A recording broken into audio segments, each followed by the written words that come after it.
What's up, everybody? Welcome back, man. It's your boy D. Fran. It's your boy B. Neal. We back in the bit episode number 76 of Absolutely Unsure Podcast. Before we got a lot of things to get into. We got Tory. We got Brown Taylor verdict. We got Big facts. Joe Rogan. They're trying to get him out. We got it's a lot of things that we got to get into. But before we do that, if you're on YouTube watching right now, make sure you subscribe to Absolutely Unsure YouTube channel. Just type in Absolutely Unsure. It should pop up. Go follow there. The clips, the full video. Go on SoundCloud, Spotify, and iTunes if you just want to listen to the audio. And it's all great. And it's all there. You can follow me on Twitter and Instagram at DFriendShow.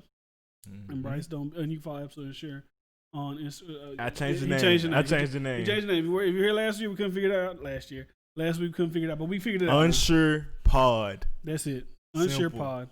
Go follow on Twitter.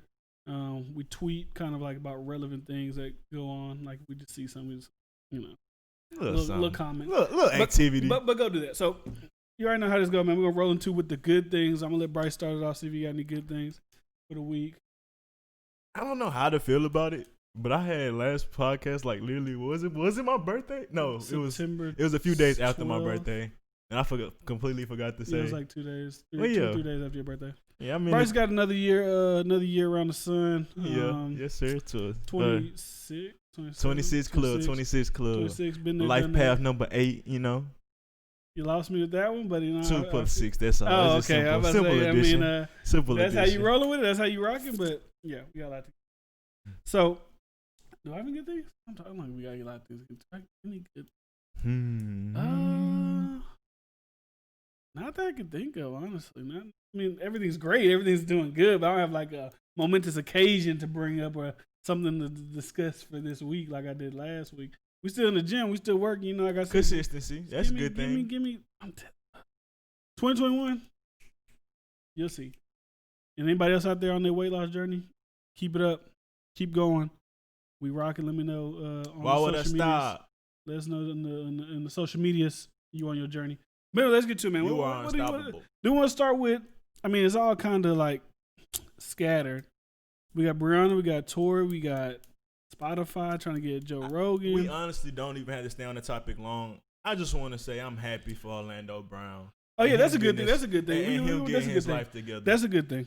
So I did see like the clip of him in church or something, or like some kind of like church-esque thing. It looked like some type of church revival. He getting off of the. He said heroin. He was addicted to something.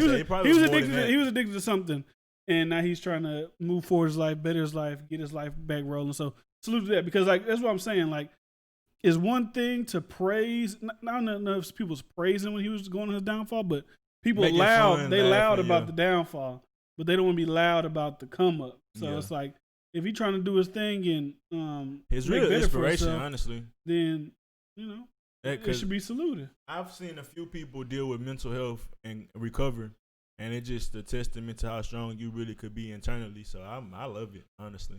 It's a beautiful thing. Because I don't think he was homeless or nothing like that. Even like you see a guy like now like Delonte West, they got him out there in Dallas. He's homeless, and they say people trying to help him out, or people trying to get into this is what they say. I don't even know if that's true, but yeah, man, you people just don't understand. You can get to a deep dark place, and some people just can't pull this up. There's a lot of homeless people out there. They ain't homeless just because they lazy. They ain't homeless just because they lost their job when they just became homeless. Like, oh, I ain't got no job no more. I'm homeless. Nah, it's like a shit storm on top of another shit storm on top of another shit storm.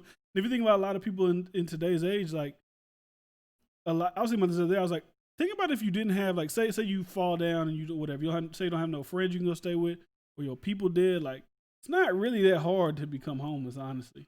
Not at if all. you don't got if you out here in the world by yourself, so that's why you really can't look down on people, because a lot of people out there who talk shit about homeless people, if you ain't had your mama or your daddy, and you ain't really had that hustle, I don't want to say that hustle because some people, there's other circumstances, but you might be homeless too. It's different in the city life compared to like country life. Like I don't think there's many homeless people out in like rural areas. In the wood, where the hell they gonna live? It's like it's more of a community too. Where these people have houses that they've been there. Like their granny. They'll let you live in a barn or some shit. Yeah, you work on the field. Not no so slave like shit. Out here, it's like in the city, it's like it's more like cutthroat. And I ain't never really realized that. But yeah, I see. I was getting gas today off like was it Fannin and San Jacinto, somewhere like around downtown here. I was like, bro, I'm seeing just more and more like homeless people just popping up every day. They got tent villages. They got I don't know if it's because Corona, people I say job, but I just don't feel like when people I say job, just went straight to be homeless. Now that could be a factor. There could be a lot of people that did just become homeless. But like these homeless people I'm looking at, they look like they've been down and out for a minute. It ain't like a new thing, but I'm guessing if you can't shower every day and you can't really, it could probably get bad pretty in less than a month. Really, I guess. Right, take a week of stank will get on you. Yeah, dirty clothes, 2 days of sleeping stank on the ground, raining. Yeah, you could be down and out. So you see a homeless person, man, pray for him and give him some money. I don't know. Yeah, it's if a hard conversation. If they're gonna go do crack with the money, that's what people don't like to get. That's what everybody saying. They gonna go do. God bless you. I mean, if you happy, I'm happy. I mean, everybody don't need to eat.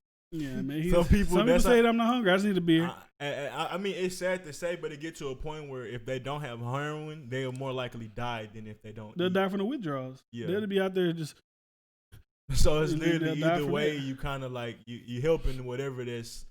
You helping them get by to the next day at least. Yeah, I know it ain't a long term fix. There's a lot of like mental health type of cases out there that. The moral of the story is just be mindful of do whatever you can. If just you, be mindful if you don't of have money, if you not got even, clothes, not even if you got whatever you got, like just try to. Not even the one thing for me is just have like compassion. Just be sympathetic. I ain't saying you gotta drive up and give every homeless person you see money, but don't stick your nose. That's yeah, you never. And it's a little bit we all can do. Yeah, in a certain extent, because ain't nobody else gonna do it at this point. Not now.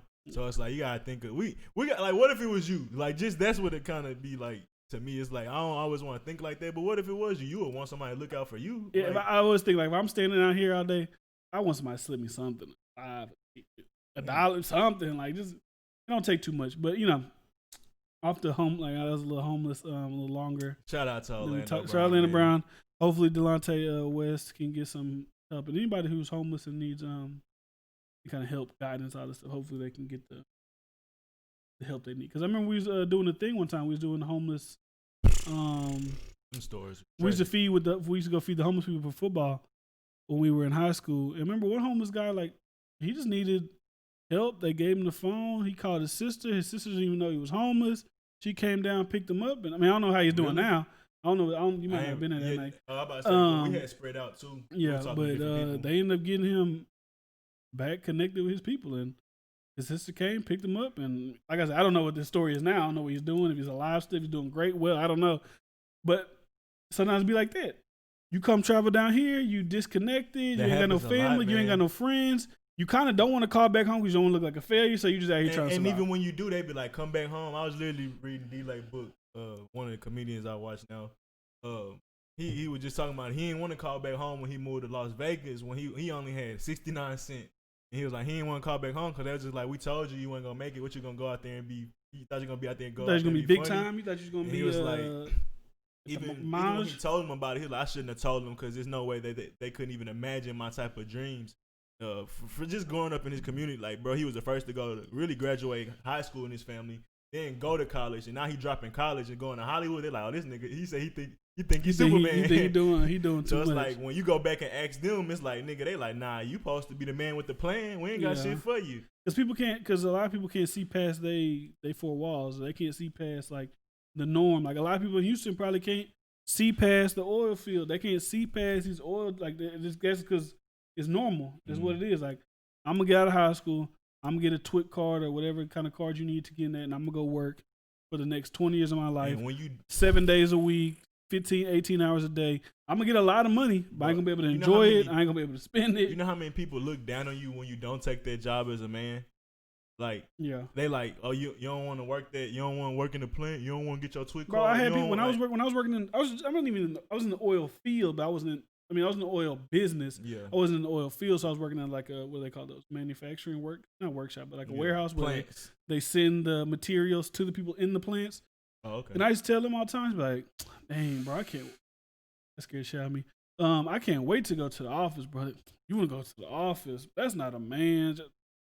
I'm not trying to be out in this warehouse for the rest of my life, bro. Now, it's nothing wrong with it. If that's what you want to do, that's what you want to do. But it's not where I want to. That's when I get to I'd be a house nigga because that's like, the only time I like using that term. It's like I'm not gonna be out here because we used to see dudes that was in there. They 40, 50. They living in these heavy. I don't want to be 50 years old trying to pick up these heavy ass weld necks and LR90 schedule 160. May get cut off and look, my shit. I don't know if you can see my finger. If you can see my little finger right there, it's still chopped off. Metal, rust off shit flying in your eyes. You got goggles. Like, man, bro, that shit so. Breathing all that pain. Even those jobs that pay so high, the reason they pay so high because it's a risk to your life. Like that's the only reason. It's not because they care. It's not because they want to give you benefits. They like it's like going to war basically. Yeah, like those motherfucking hell. Come on out here. We high injury motherfucking risk ass jobs, and y'all want us to. I mean, as a man, I respect you if you do it. And it's high turnover. Because a lot of them jobs like 2 month thing, then you go file for unemployment. You find another one. You hop back on a different one. It's not like a steady income, especially when you go work on them offshore plants. That's a real risk because that help blow up. I mean, you're in the middle of shit. There's a movie about that. Like, blowing up. And that shit happen. Fires and accidents happen a lot on those hoes. Yeah, that hoes constantly moving in water. Like them hoes don't just stay still. They sunk, right? Like they're not sunk, but they're like floating on top of the water. They're they anchored, but they're floating on top of the water. Yeah, like they're like if there's a high wave, you're sitting there trying to fucking whale some shit in the wet.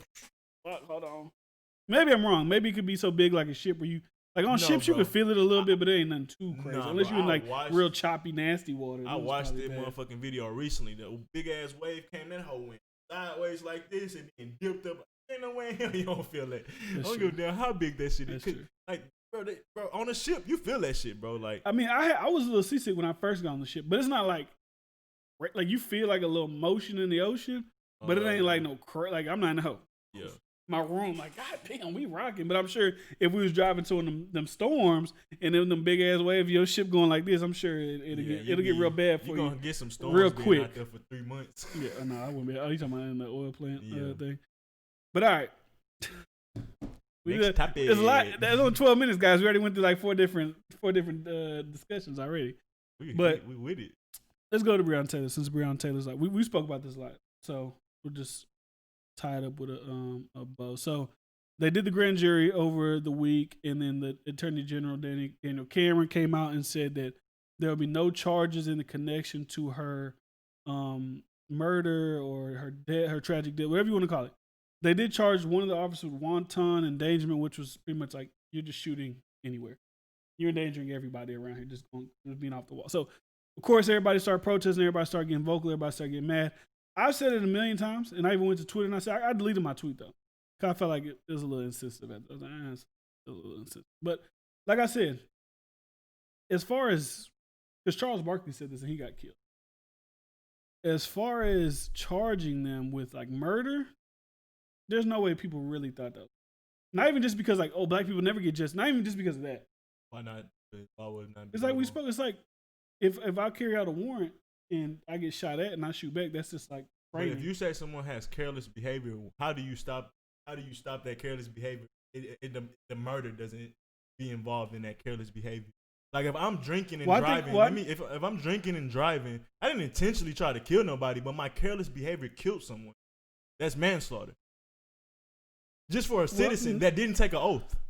Well, no, I don't think that. I think the careless part is like when I'm acting out in this house right here, I can shoot wherever in this house. But if I'm ballistic report come back and somehow we're shooting this way, like if I come in here and I start shooting this way, but then you start seeing my bullets going that way. Well, my bullets going, it's like okay, you were just going willy-nilly crazy. Like how you should be trained, and as a military person, you aim and you shoot at target. You just don't shoot at nothing, like, or you just don't shoot around corners, like. You can't be hiding and shoot like this. So when you say careless, how careless was he? And obviously it killed someone. So it had to be at a certain point that did he aim on her on purpose? No. Yeah. But he still was careless enough to know people was in that house and to be shooting at it. It could have been a kid in the house. So it's a sticky situation. It's not sticky. It's insanely careless to shoot a gun in a house. But it's only if you're going, say if you're a SWAT team, right, and you go on drug raids all the time, right, because this was supposed to be a drug thing, so you're assuming danger. If you go in there and you're a police officer, you get shot back, you get shot at, you're going to shoot back. Now, did they get shot at? The boyfriend shot at them. I forgot. And then they started shooting. Okay. That's the only way. It's kind of like, what'd you expect? But it's not because when I say that, I feel like people's like, well, no. There's a lot of things they could have been charged with. If you look about failure to render aid after you shot this woman, you got her sitting there, y'all don't call the ambulance, y'all ain't do nothing. Y'all arrest the boyfriend, put him in the car before y'all even call for any assistance for somebody that wasn't even like supposed to be, you know what I'm saying? And then y'all write on the police report, no injuries was like, there's a lot of negligent shit that went on that I feel like they could be charged with. But I just didn't think that they was going to do the murder thing. Now you can argue maybe they should have, because you got to think about it like this. So I heard someone says, this is the only profession where you can just willfully kill somebody and nothing will happen, because you're a doctor and you kill somebody, like, and you're found out to be negligent and you kill somebody. I don't know if they go to jail. I know they get sued. Some people lose their license. Some people might go to jail. But the fact that you shot her and didn't go to render aid or to quickly render aid, that's something I feel like should. So I agree with you now, because I honestly completely forgot that they shot at them, in a sense, thinking that they were burglars. I forgot about that. But see, that's why the whole warrant thing is sticky. I would say that's why I say I get what you're saying about them not being charged, and that's what you should expect from our criminal system or judicial system, period, because they don't do things logically and they never can be held accountable. So even like, it's like, I get it. I see how. Because when I say that, I'm not saying like she don't deserve I'm just knowing already that they're not gonna do it. Yeah. So I'm not expecting them to get charged. It's meant to protect. It's meant to protect. Like everything they do is meant to protect. That's what the immunity thing they're trying to get rid of. It's not diplomatic immunity. That's has something to do. It's something immunity, where if they kill somebody, they can't be sued or they can't be whatever. The city is responsible. So like they kind of, if you know you can't get really in trouble for, you kind of just will. Why the city not responsible? Well, no, the city will get sued for it. Oh. John Smith, who just shot, I'm not gonna get that's sued, or I'm not gonna get. I forgot what it's something immunity. Not diplomatic. Only way that would make sense is they had an individual prison, like how they have for military people. Like if you do some military shit, you get military prison. So like that would make sense. Like you're not gonna be tried civilly or like how you would normally, but you still have expectations that you don't uphold in our shit. So like if they don't have that, then I don't see how you should have immunity towards, because like military people, if you do something at a civil action, you're civilly immune, but you still have to deal with military actions. You got to do the military police. So how is that, like, if you're gonna be immune, you still have to answer to somebody. I feel like they just can't be like nothing. Like I know they did this $12 million lawsuit. Money is cool, whatever. But you just think like she died because of. That's like me. Like I kind of get. It's kind of sometimes I kind of get removed because I'm trying to think too logically, which isn't bad. But like I try to do too much thinking about it.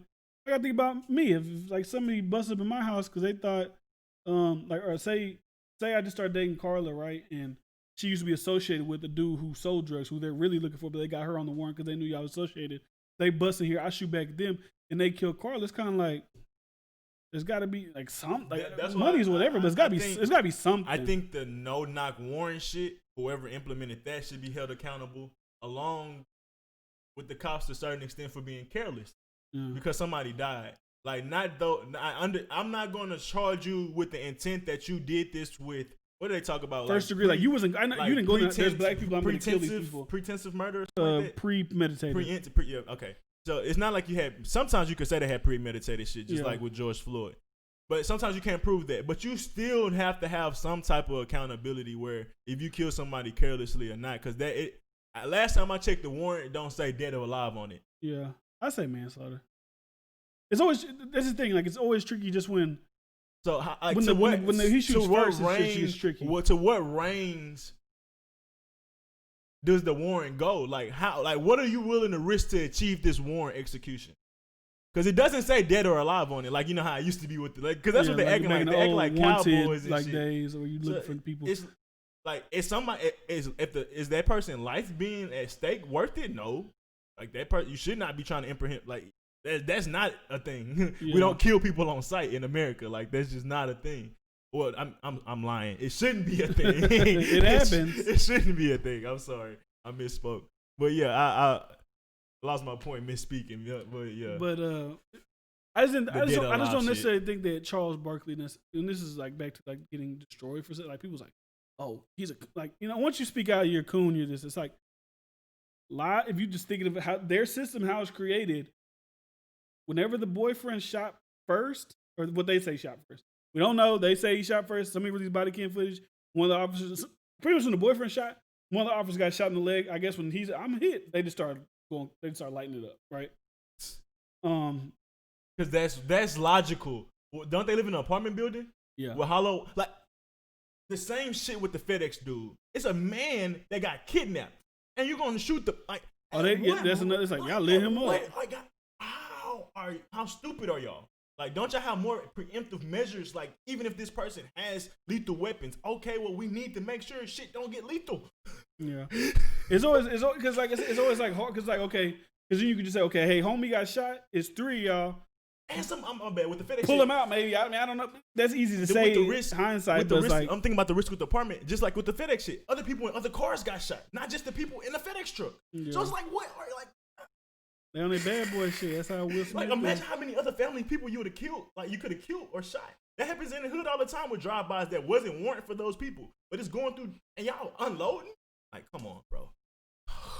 It breeds. Like I said, I think there should have been done. I just can't really tell you what. I don't know the measures, but like I also don't think that when people say that, like, oh, they mean the boyfriend shot that they should be killed or they're coons or they're no, it's not. It's just I'm just stating like the obvious. Like I seen the Tamika Mallory lady who's like a real activist. Like she's out there in the streets all the time.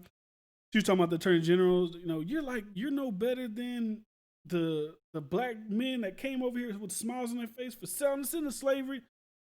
Would you really like? I guess technically he could have charged like people. What do you want the charge, or do you want something to stick? Because he could have charged him on murder and be like whatever. Went to trial and they'd be like, well, it was a warrant. That's what they're trained. Get him off. Whatever. Okay, I tried. Well, I tried. Yeah. Now they got off. I feel like the wounds more. What's the worst wound? Getting charged and getting off, or just not? I mean, I guess they're both bad. We're still misplacing our anger at the wrong person. Yeah. He did, even if he didn't do the best that he can. It shouldn't be up to him. Like the reason that he is only able to go for that amount of that's lawyer logic. That's just like you said. He can only work within these parameters because he knows what the judge gonna take and accept. Like you just can't throw anything up there because the other places you're going against a defense. Like he can't have been like okay, I'm giving these guys. And you're going against cops. You're going against the state. You're going against the city. So you're not just about to be able to throw something up there. I would like to see what the parameters for negligent homicide look like though. I want to know what that looks like. Because they get at the people who like accidentally kill people or you know what I'm saying? It's like it's either manslaughter or negligent. I think negligent homicide is like a little bit under manslaughter. I just want to see what it looks like. You got to think like in Atlanta, that guy who shot the guy at Wendy's and killed him. They charged him with a first degree or second. They charged him with murder. And it's like, do you really think that's gonna? I mean, oh yeah, great. Do you really think that's gonna hold up in the court of law? It should. Murder someone, you use lethal force. I mean, you should, but I'll just relate to you. I felt the same way when my mom and my granny got mad at me when I said Trayvon Martin killed. Like I just knew, like I had a feeling, like it just I didn't know at the time logically why, but I just knew it wasn't going. I was like it, like we watching the trial. I'm like, they're not going. Because even with the dude in Atlanta, it's like they was just like, how could you say that? How could you say that? It's like I just know America kinda, and that's it's like they're gonna bring him up there. Okay, you murdered this man. We're gonna all I gotta do is play the video for you as police, right? Oh, they're police officers. This guy's fighting with them. He takes off the officer's taser as he's running. Look, freeze here, jury. Do you see this? He turns around and points this at them, and that's when they are authorized to use lethal force. It's in their training code book, hand 999. It's like, are you gonna law against the law? You know what I'm saying? So you're just gonna be like, well, I guess he's innocent, so he's gonna go free. It's within the law, so it's not that he didn't do it wrong. Yeah. But for me, it should never be in the law for them to be able to use lethal force. So if they ever use lethal force, that means they should be charged. Especially if they use. You don't think they should ever be able to use lethal force ever, even if they get shot at? That's a method. I mean, but I guess they're thinking about like this. They're thinking of protecting the serve. They're thinking if there's a madman running around shooting, he might run around shooting. He's not shooting at random. But they don't know. They don't know. They don't know. They don't know. That's a meat. They do fucking know. They don't know. Can we talk logically? They don't. You don't know though. Okay, well, let me just. Can they kill a mass shooter? Yeah, because he's on a rant. But that's a whole. He's using lethal. That person's using lethal force. But you're going to detain somebody and they use lethal force against you to not be detained. What is the risk? What are you willing to risk? How many lives? So let me ask you this: is it only police that need to retreat? What about regular people? What do you mean? Like if somebody's shooting at you and you got a gun, you shoot back at him, or do you need to retreat? You should, but you have the right to shoot back because you didn't take any oaths. You don't have any training. You didn't sign up for this. It's a big difference. Yeah. But if no, it's all true. It's all like because it's mixed in them laws. What do these people in Britain do? Like every cop force don't have guns. Well, that's the people technically don't have guns either. In Britain, they have knives. But I mean, like, if they don't got guns, then okay, we don't need guns if at least they don't have guns. I'm sure people in Britain, some like the real criminals, they got the guns. Yeah, my guy. But like I said, retreat. Because okay, let's say because you're responsible for every individual life. So if somebody's in a car with someone that you're trying to apprehend, and that person say, you know what, I don't want to go to jail today. He shoot at you. You shoot back, but there's other civilians in the car. You can't do that. Yeah, it's kind of it's like the Breonna Taylor thing. Like y'all was the thing is anybody in the house, y'all weren't necessarily even there for. Now, on the warrant, it does have her name, social, her address, all that because they think she's in some way tied with it. But I don't know. It's all a fuck. How I look at it, they need to think more like a not war, but in the sense of how even people in war have respect for each other in a sense, like with the way they do shit tactically. In a sense, they're supposed to be like the war guy. Like you can't do this if we're doing this, and if I'm doing this, in a sense, like if there's a medic out on the field, they try not to shoot him. If he gets shoot through casualties, he gets shot, but they try not to aim at medics. Like it just different things. So like obviously you try not to kill civilians randomly, and as a cop, which is who you're supposed to protect. It should be no way in hell you should be able to use lethal force. Like it's so many other ways to catch a nigga at the grocery store. Like a nigga gotta come like you. It's so many other ways to catch somebody slipping. Like, and if you don't, I mean, there's a time that will come, like bro, that you can catch them alone, and then maybe. But you plan that. You don't do anything. But like, if you can't get him alone, then that's it, and that's him being out on the street. Which you can catch him walking from store like he gonna come out the house, bro. Like, I don't know the level. I don't know the level of drug. Like I don't know what the level of drug dealing this guy was at. I don't know if they're thinking they caught Pablo Escobar. Yeah. They catch the richest niggas. Well, they killed him. But I'm just saying they can catch them. So you can put hands on that person. Yeah. This person don't have those resources. You have so much resources. You got drones. You can literally just have a drone hover. You don't even have to have cops. You can have a drone just hover around the house. And when he come out. Shoot him with an electrical, have the drone hit him with a fucking. It's so many tactics. Drop him and it's done, it's over. I guess there's gotta be found better ways to do these things.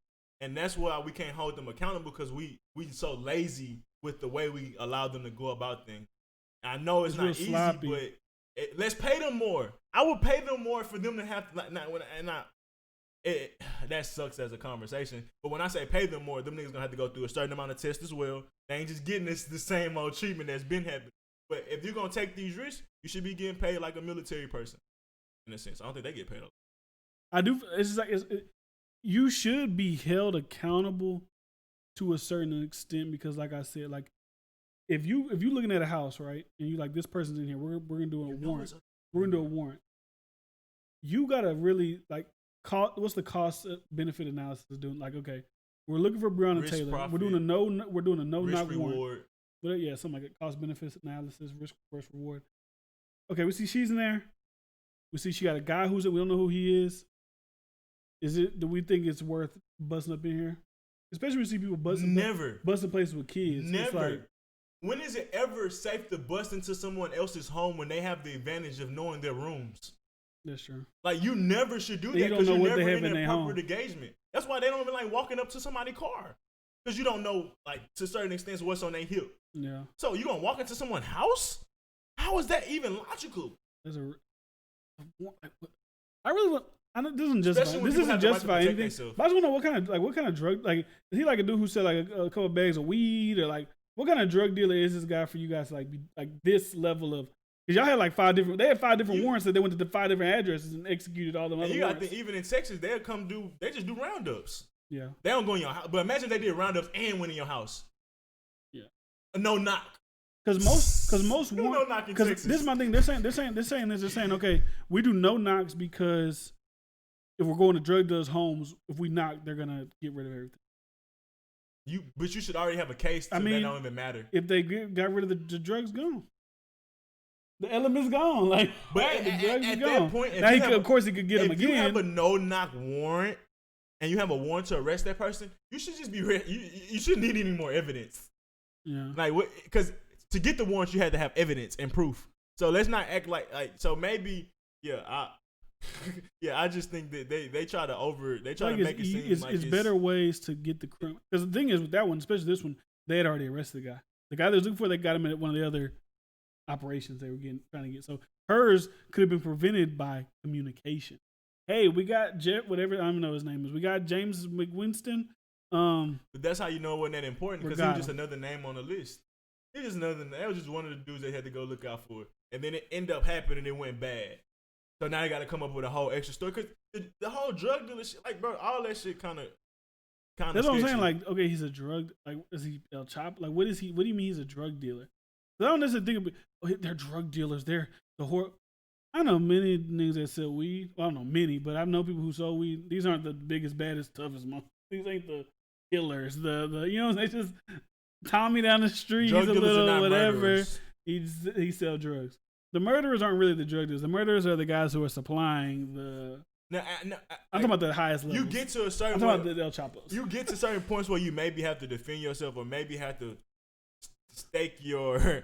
Because somebody try to treat you like a bitch, or where you have to come back at them. That does happen. Yeah. But ultimately, that's not like their goal. These niggas are not looking to, like, especially with the cops. Like, they're not trying to look to most drug dealers looking to get a little extra money. Yeah, they're not looking to get a murder case. Like, that's the least of that. Like, that's the last thing they want to do. So, especially with a cop. So, it's like, what? Like, that's what the thing is. Like, black people fear cops. Like, we just don't go out shooting at cops.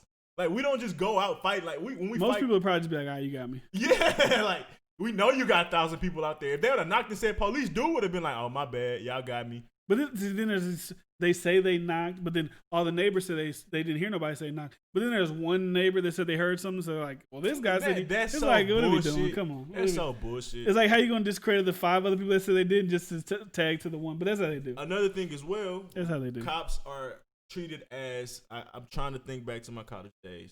They're treated as a prestigious witness. So what they say is held more stronger than an average witness or anything like that. Yeah. So like they're treated like an expert witness. That's what it's called, I think. Expert witness. So even that alone, like they test them. When they write down shit or when they document whatever happened, and they testimonies or testifying whatever. The police report they wrote that she didn't have any injuries. She got killed. What do you mean she had no injuries? And that shit affects how they can prosecute people. And it's like we hold that, like, we see what happened, but we gonna go off what they said happened. You see it all the time, like a dude will get arrested, and he might be like, man, fuck y'all, and then be like, I'm adding assault to this. Assault? I didn't even do that. I just said you did. There's nothing that you can say. You can't do nothing. The police. It's kind of like when you're a kid and a teacher says you did something you know you didn't do. They're getting you in trouble. It's kind of like most times your parents will be like, it's rare the teacher said that your parent believe you. It's like, no, the teacher said you Why did would it, they so just you say did this? They had a bad day. They got an ego. They were mad that I was in class and they said something. I corrected them, so they got a little ego. And then I asked questions in class like you tell me to, and they most students don't, and that's how they like to teach, where the students just shut up, sitting there and shutting the fuck up. So yeah, it's a tragedy. It's anybody losing their life, especially like that, like from the police doing a no-knock raid on you. You're not even drunk. You work at the UPS. She worked at something like that. She worked at some kind of mailing service. Anytime you lose your life and you had no, like, kind of... No, like, I have no connect. I mean, ex-boyfriend, who gives a fuck? Like, I've seen like conservative people, well, she knew her ex-boyfriend was a drug dealer, so she... How you know what she knew? Y'all know y'all friends be racist and rapists. And y'all be chilling. Y'all don't judge them, cool. I wasn't really cool with that nigga, but I mean, I knew him. He found out he raping his child. It's like, I didn't know that. Like, y'all don't judge There's them probably harshly. millions of things that Bryce do, not on no weird or shit. Like that, millions of things that you do, not on no weird, I'm running away from the rape, all that crazy shit. But there's some things you do that none of your friends know you do. Yeah, probably. I wouldn't know. I mean, I'm just saying. I get what you're saying. Yeah. And you don't know that. Like, if you were selling drugs and you didn't tell me, I wouldn't know.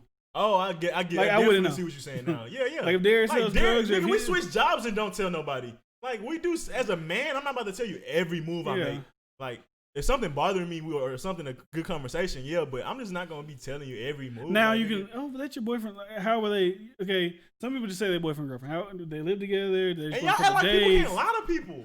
Yeah, you act like he was like, hey, I just need somewhere to stay over tonight. My mama kicked me out. Like, how you know she knew he was on the run? And even then, that ain't worth her dying. The fuck. Like, well, it wasn't even that he was like they didn't pick the address because he was on the run. They picked it because they just went to people like that or like you're associated with, or they said something like. So they didn't even know he was there. He was receiving mail there. No, I thought they went to five. Oh, he wasn't even there. They caught him. They caught him earlier in the day, or like right before that, or earlier. So how do you have a no-knock warrant for a house that he doesn't own? That doesn't. No known trafficking drugs there. They think it was a trap house. Is that what they thought? Like it was like the trap house because he's. But you can't think that every you house have to know can be that. The trap house. That's like okay. That's my girlfriend, so I used to go there a while. But I also stay with my granny. So you're gonna bust up my granny house? You can watch a house for one day and know it's a trap house. And you wait 2 days, you damn sure know if it's a trap house. If two people only coming out their house and only nobody coming and knocking at the door, that's not a trap house. And so, first of all, y'all couldn't confirm that. And I lived in a trap house, so I know. Insistent knocking. If somebody was watching that door, they would. If somebody was watching the cameras, like they would have easily knew. Like, there's too much activity. Why is there many people coming here? And nobody stay long. Trust me, people. I'm asking the same question. Who's knocking on the door again? They just knocked it 30 minutes ago, and that's another knock on the door. Yeah, but, so it's very easy to tell that. And it's like, what type of, like, how are y'all guessing? You should know he's in there. The fact that y'all don't know, how the fuck can y'all even have a no knock for something that don't have his name on it? And even if it did, like how do you not confirm he's there?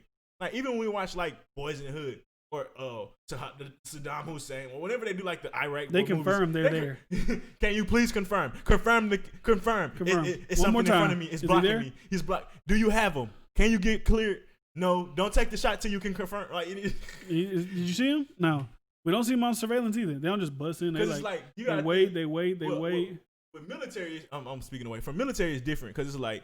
They could be getting ambushed by an informant. You can't believe informants' information. Yeah. So you gotta really confirm to make sure the details. Because he might be a terrorist. Incel or some shit. Yeah. So it's like I know that don't happen in our shit, but it's like you gotta be just as careful with the same different parameters of like we take care of our other people. That like period. We don't kill people. We shouldn't be killing a working class person. No, we shouldn't be killing any civilian.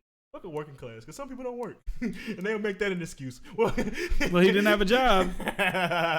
He wasn't helping society in any way, just living off the government. So at least we got that one out the way. Fuck, man, people can justify shit so easy. Yeah, that'd be my only point. It was really just like, I wasn't expecting. Now, George Floyd, I'm expecting something to happen. Don't expect too much. Now, if it doesn't happen. I'll understand all the a lot of with the Brown Tank things. Like you knew that was all tied up in legal shit. That wasn't really going. I think the slap in the face. If y'all wasn't gonna charge him with anything, y'all shouldn't. Don't because now people are like, oh, sorry, Breonna, that they cared about the neighbor's walls more than they cared about your life. Because like now it's like okay, y'all gonna just charge him with shooting around the but not actually shooting the person. If you were gonna charge him for that for like killing her, y'all should let him go.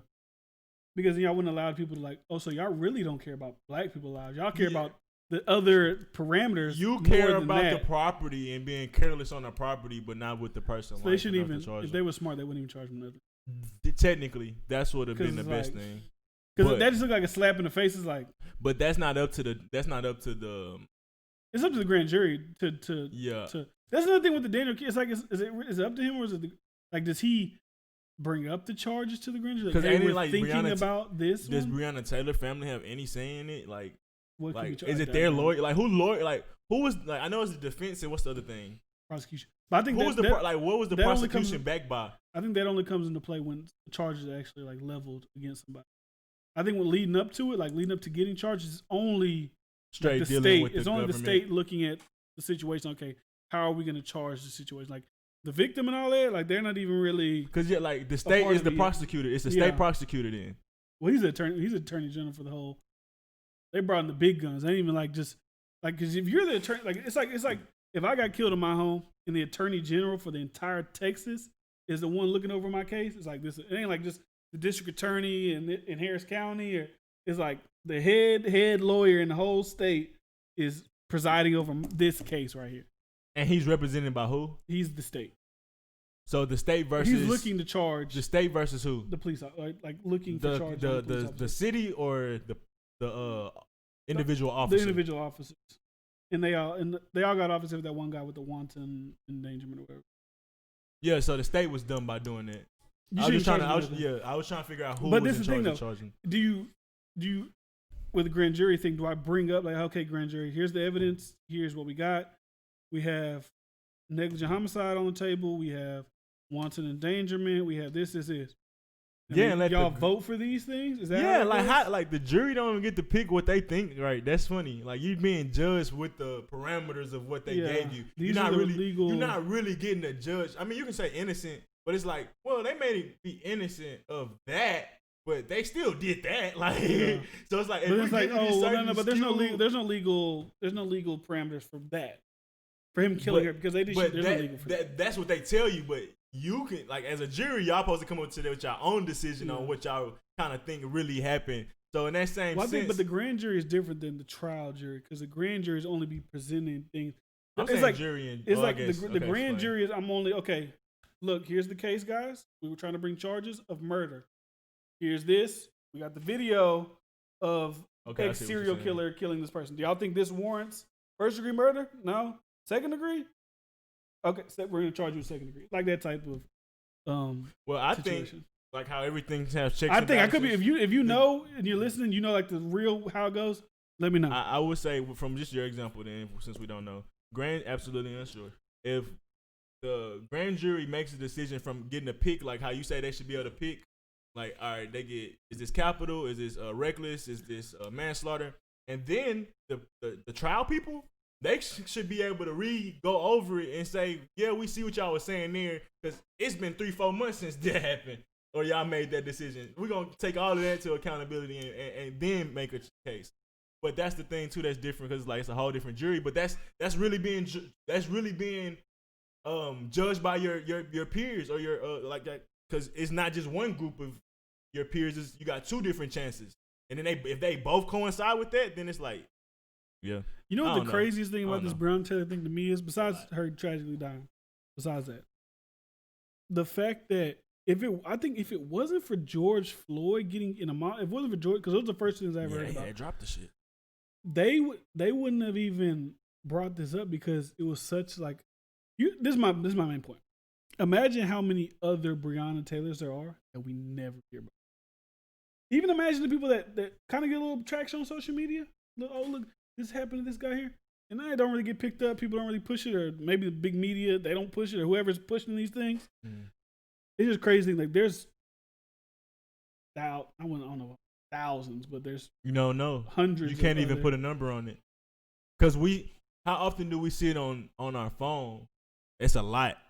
So imagine like it happens every day in the prison system. Yeah, it happens every day in the prison system. That's why I get aggravated when I hear certain people talking about certain shit, and they're like, "These Black Lives Matter people." It happens every day in the they're bringing system. Up this. Oh, but if you look at statistically, only 7% of Black men get killed. It's not even that. It's like, yeah, the murdering is a big thing, but that's the tip of the murder is like the cherry on top. I said, okay, y'all killing people.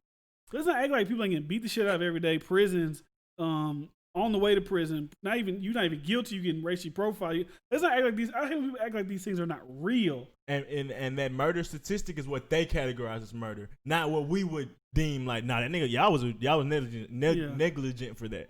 Yeah. A lot of times they won't get. That's not murder. Like, so why would that be in y'all statistics? So statistics are skewed anyways. Because if it was justified in y'all eyes, it's not a murder. So it wouldn't be in that 7%. I was listening to this guy talking. He's on Tim Pool's podcast. He's a black dude. He's like a real big 2A. He's conservative, but he's a black dude. And he was talking about it shouldn't just be black people that are upset when these things happen, because he's thinking of it as a tyrannical thing that Americans should be looking at. Like, if the police could just kill people and get away with it, I know y'all think y'all in your ivory tower and things look. But just think about what could happen if the government wanted to take over and say, "Fuck it, we're killing everybody." But they're doing it now. Don't think like these things can't happen to you. I seen another video that really upset me because my son has autism. He was an autistic kid. Now, when kids get older with autism, they have episodes. They got big tantrums. So it was a mom. I guess maybe she couldn't handle it, so she called the police. The police come. His autistic boy. He's having his tantrum, having his moment. He's running down the back alley. The police are, Don't run. I'm gonna shoot.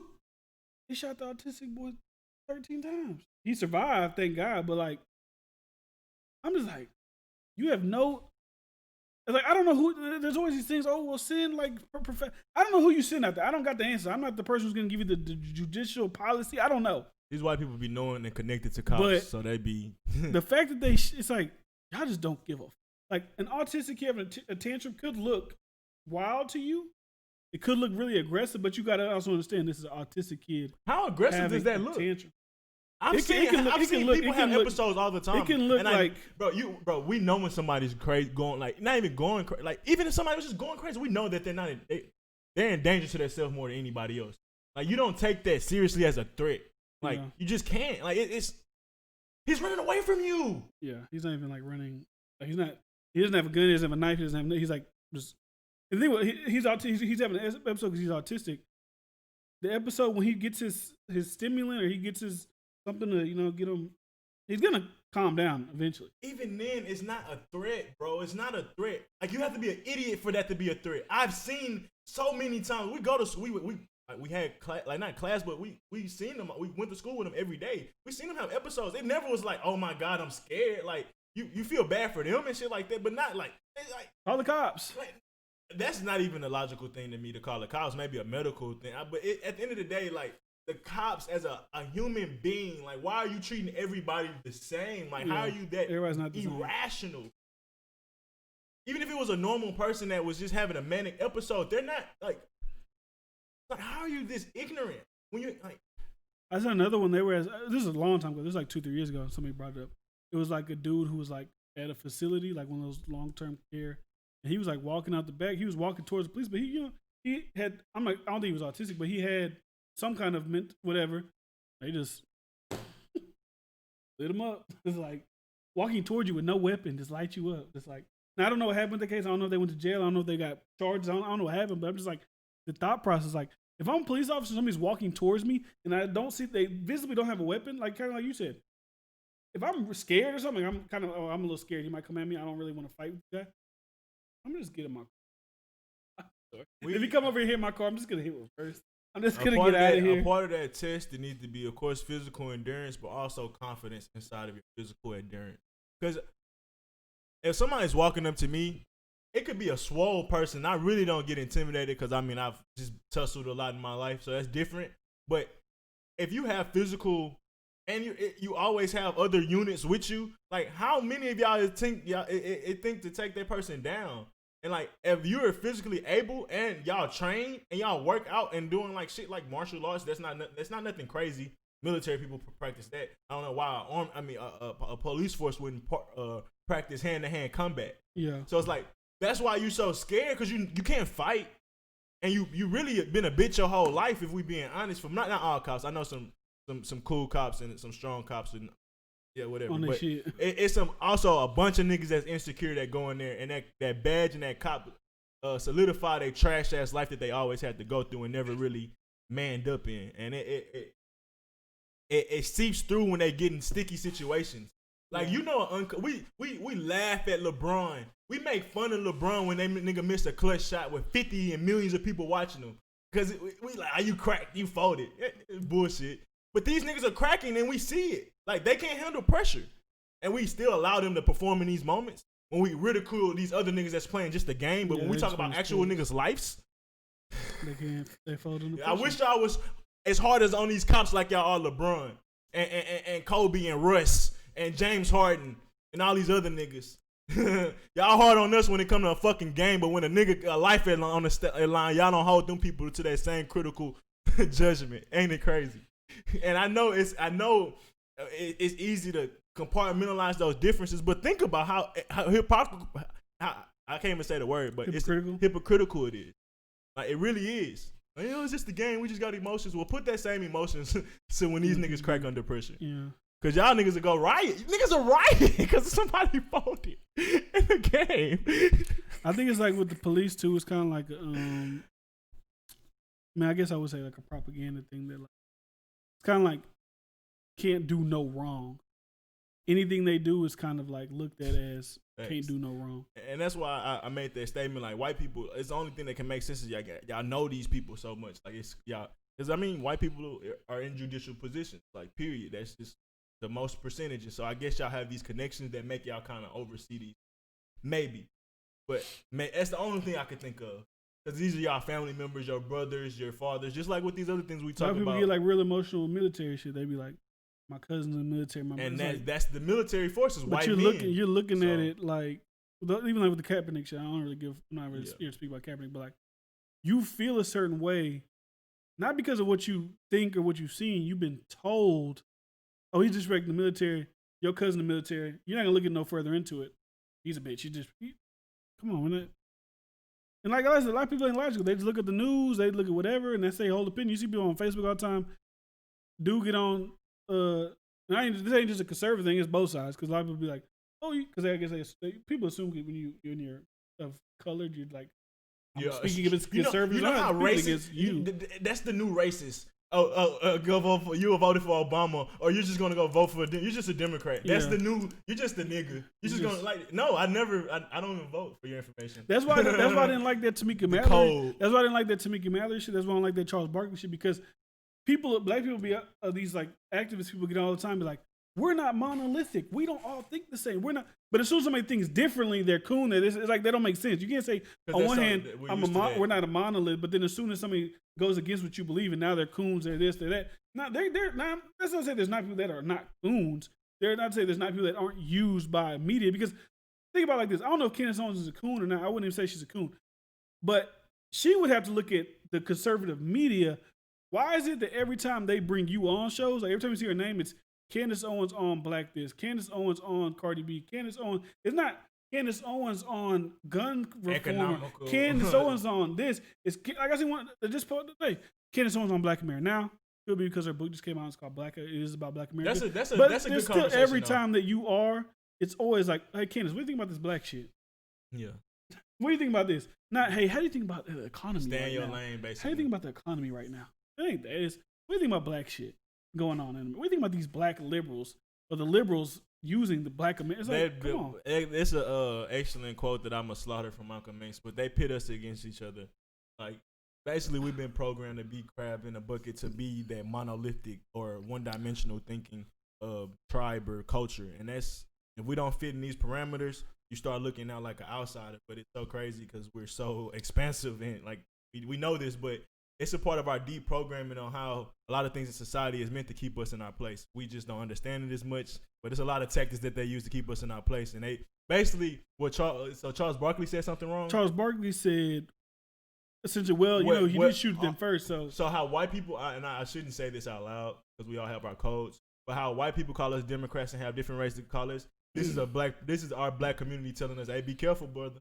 That's what they basically saying. Like coon or something? Like when they say you cooning, they saying you walking on a thin line basically. And it's many layers to that, but I would say it's when we start feeling bad for or feeling worrisome. Just like when we talk about when people try to go live out their dreams and your family don't believe in you. It's not that they don't believe in you, they just worry and know the world out there. And that's they have their own doubts. And in some cases, I won't say your mama, your daddy, maybe your cousins, some people just don't want to see you do better than them.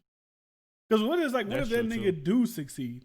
And then he gonna be coming out here to the family Thanksgivings, Mr. Big Shot. Some people don't want you to see because they know they're not putting themselves in a position. But it's still coming from why didn't I do it then? Yeah. So it's still a form of, coming from self. But it's like that, like I said with the Tamika Man, like in the speech she said, he didn't say he's a coon, but essentially she's like, this, like I said, he's no better than the slave black people in Africa that was catching slaves, sending them to the white people. And just because what people say, all skin folk ain't kin folk or something like that. Mm-hmm. It's like, and I seen Angela Rye, she asked Kamala Harris, she's like, so you used to be Attorney General for California. It's like Kamala Harris presiding over something that happened in California when she was Attorney General. Would you have charged the police officer? Well, I would need to look at the case, and she knows that it ain't that cut and dry. She ain't gonna be like, yeah. Now if she would have said yes, people in the legal community would be like, come on, bitch, you're lying. Because you didn't even, you know what I'm saying? Yeah. You probably would let them go too, because in the justice system, this law prohibits this, or they were right under this mandate under here, and all that. She probably would have let them off too, but she ain't gonna say that, of course, because she ain't gonna look at like everybody already said she has anti-black judicial past, so she's definitely not gonna say, yeah, I would have let him go. But there was a point I was gonna make too. Now, the Daniel Cameron thing, like I said, I don't know how that works as far as like, can he just charge him if he wants to, or like I said, there was a grand jury. But it did look kind of weird that all of a sudden he was at the RNC, at the Republican National Convention. He was on Trump's short list for the next Supreme Court pick. You know, when you see some things, it kind of looks a little, because I don't know, maybe now if he was already on the list, because Trump's had a short list since he got elected in 2016. If he's been on the short list, he's been on the radar. Okay, but you know, just things to look at. You know, but who knows? Like I say, rest in peace, Breonna Taylor. You want to hop into another hot topic? I want to get right into it. Tory. Okay, we talk about Tory Lanez. I got the heat. We talk about what's the time looking like? Talk about Tory Lanez. So Tory Lanez finally spoke out, responded, talked on his album about the whole Meg Thee Stallion situation. We talked about a little bit in the group, well, a lot of it in the group message. So we're going to do here. So I don't honestly, like, if we want to be like 100% honest, I was thinking about my stances on things. Like, I kind of have to like be consistent, because like whenever the whole like Me Too movement going, like, you know, hey, we don't really have too much evidence. I can't just believe people just gonna say things. Even though Meg Thee Stallion, the hospital came out and said yes, when we treated her, it was for foot. It was for being shot in her feet. It was this. There was that. That's why I said what evidence. I didn't know. Yeah, the hospital came out and said that she did get shot in the feet. I still have logical points to go into. She did. They did. She did show her getting shot in her feet. What else? What else was it? I guess you don't really consider the video like evidence. No, it's evidence she was bleeding. It's evidence she was bleeding, but it still don't incriminate. Anyways, he I wouldn't even say that he necessarily refused. Like, he didn't just outright say I didn't do it. I think he did. I don't think if he did in like a subliminal. I heard it loud and clear. Saying something was when he said it's a setup. I don't think he meant. I think when he said setup, he's thinking that it's getting blown to another level. Because also you got to think about like this. Now if it was a regular, now this is unfair to regular people. But if it was a regular girl and she was saying this, people would probably be more on Tory's side, right? But when they look at Megan, they look at her like, when people say, "Oh, she's faking this. She did this for what?" Like, logically for your career, if you get found out to be a liar, you're done with. You have a lot to lose per se. So what would be the benefit of, like, that's my thing. Nobody can tell me the benefit of doing it. That's if somebody wants to come to me and say, we don't know the certain, but that's minimizing it just because you don't see the benefit. People do shit for dumbass reasons all the time. Like, that's not a great reason not to say. But for me, she could have shot herself in the foot and don't want to admit to that shit. Like, who knows? But for me, what was your? I don't want to get too fast. Even my thing. Even if it came out that she was, because in the song he tried to put out like a little snippet of her like cursing and being mad. So like, is it okay? She was mad, so he shot her. Like, if that's what he says, what he said. Some people will be like, okay, I get it. Some people will be like, still a woman, you still shouldn't have shot her. Like, what is the I don't really fucking know. What's the motive? That's what I would ask as well. It's like, what's the motive for her lying? Well, they said the motive. I mean, the motive for him doesn't make sense. What's the motive for him it doesn't make sense. It's like a shot in the dark, is no pun intended. That's what I'm saying. But it's like, okay, he got mad because they had an argument. She went and got the car. Does he have Littleman syndrome? Does he? But also you got to look at, does he have a what's it called? A pattern of being irrational in certain moments. She has a pattern of being irrational too, though. So she has reports of that she's domestic abuse. Oh, but the dude came out and said those were fake. The guy who they were like saying that it was against. Which she can have. I know big women that got big women syndrome that push on men, especially small men, because that's their way of being flirtatious. So did that shoot me? Well, I mean, I'm just no. I'm saying how we can make assumptions on how Tory may have little man syndrome. We can make assumptions that she was abusing him, but it's all assumptions. Yeah, like, that's not a legitimate stance that I could take, that I would want to take, because I'm looking at it from. But you say you don't believe her. You believe, so you do take a stance. I don't necessarily believe him, but I never believed her. From the moment she explained herself, from her getting shot and not knowing who shot her, then she's intoxicated and drunk too. First of all, If you can't identify the shooter, how the hell you know it was Tory? Who told you it was Tory? Like, that's what I think he meant, but the setup shit. Like, they're like, I don't know who. I mean, I said that too when I did the video. I said it's not smart for her to say, I wasn't looking, because all you gotta do in the court of law, were you looking? No. So how can you tell me who shot you? Jury, look at this shit. And she still admits she don't really know. She shot. It's a lot of stuff that go into it for me. As if I was a detective, and I the shit that make it annoying to me, like, hey, just go off your emotion. Just use your emotion. You should just believe just off the emotion. Like, no, that's basically what they want. Because it's like, y'all haven't gave any legitimate stance on how you know Tory did it. Besides, they might have gotten into an argument. But they also said she got into an argument with one of her friends in the car. So that's a legitimate reason for her to get shot in the foot too? Why? And then people like, well, how much more do you need? A lot. He's not in jail. And there's an investigation when you know everybody. Like, when they say investigation is going to be hard, that's when they don't have all the people that could be possibly involved. They literally have everybody that was in the car. So it wouldn't be that hard to interrogate people and figure that out over time. It ain't like you don't. And somebody gonna crack, especially if somebody from the jump already had a testimony or whatever. I keep saying testimony. That's church. I don't know what else. Statement. Thank you. So yeah, so for me, it goes like with everything else. Just go off your prejudged thoughts without having all the thoughts, and we're just gonna believe her, or just even if it was him, we're just gonna believe him. It's like, for me, I couldn't be that invested and say anyone was right. I think the timing of it though is kind of like wild. I think it's like right after Breonna Taylor. It's like, because everybody's on that like protect black women shit. Even like if it's put out there, she said this happened. T.I. saying that Tory told him it didn't happen like that. So something happened. Something in that car where Ross was on. Something happened, right? So he puts out the thing. He's bashing. I'm not gonna say he's bashing her. He's what's it called? He wasn't even bashing. He defended his. He did not bash her. It wasn't a toxic album. Why are you trying to? I ain't trying to say bad. Well, some of this shit is kind of. Some of this shit is like bringing up, a mom, like you bring up her dead mama. It's like kind of certain. It's little things. It's little things.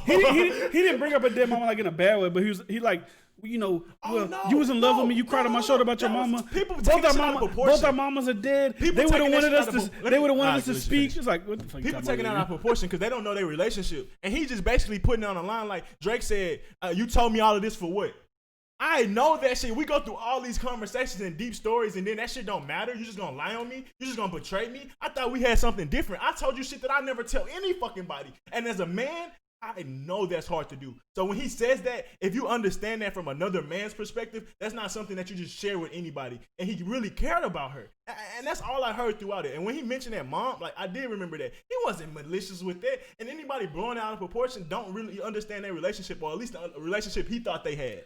It's more the optics though. It's like if you're in the mode of he shot her, and for you to bring up my dead mom is like some kind of like. Did you listen to the song? Did you listen to the album? No. Did they listen to the song? Did they listen to the whole album? Well, no, if you don't listen to the album, you really can't comment on it. If you don't listen to the album, you can't really comment on it. But there's a lot of people that's commenting. They heard that clip, they heard that snippet, or I heard somebody else talk about, he brought up her mom. They did not listen to that shit. You know how hard it is to listen to some shit you already biased against?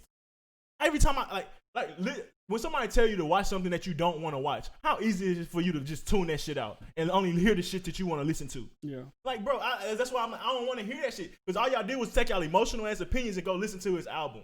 And now y'all, and for me, you bitch ass rappers, I can't wait till y'all on y'all downfall and niggas get to clown y'all like that. Because I swear to God, that shit weak as fuck. You should, first of all, as a man, why the fuck are you even invested into that shit? They got millions.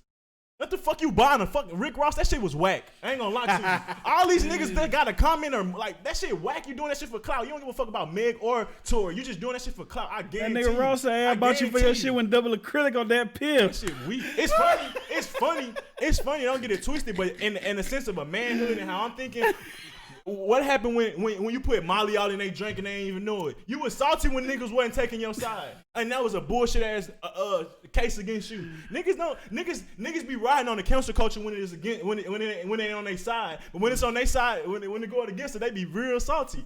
That's why I'm like, bro, I don't participate in that cancel culture unless I got high evidence. Cause bro, it could happen to me, and niggas not gonna use a critical eye when it's against you. So I'm gonna make sure I'm gonna be on my principles, cause that's some weak ass shit. I don't even know how Rick Ross even did that. It's so weak. It's so weak. It's funny just the way he said your shit went double acrylic on that.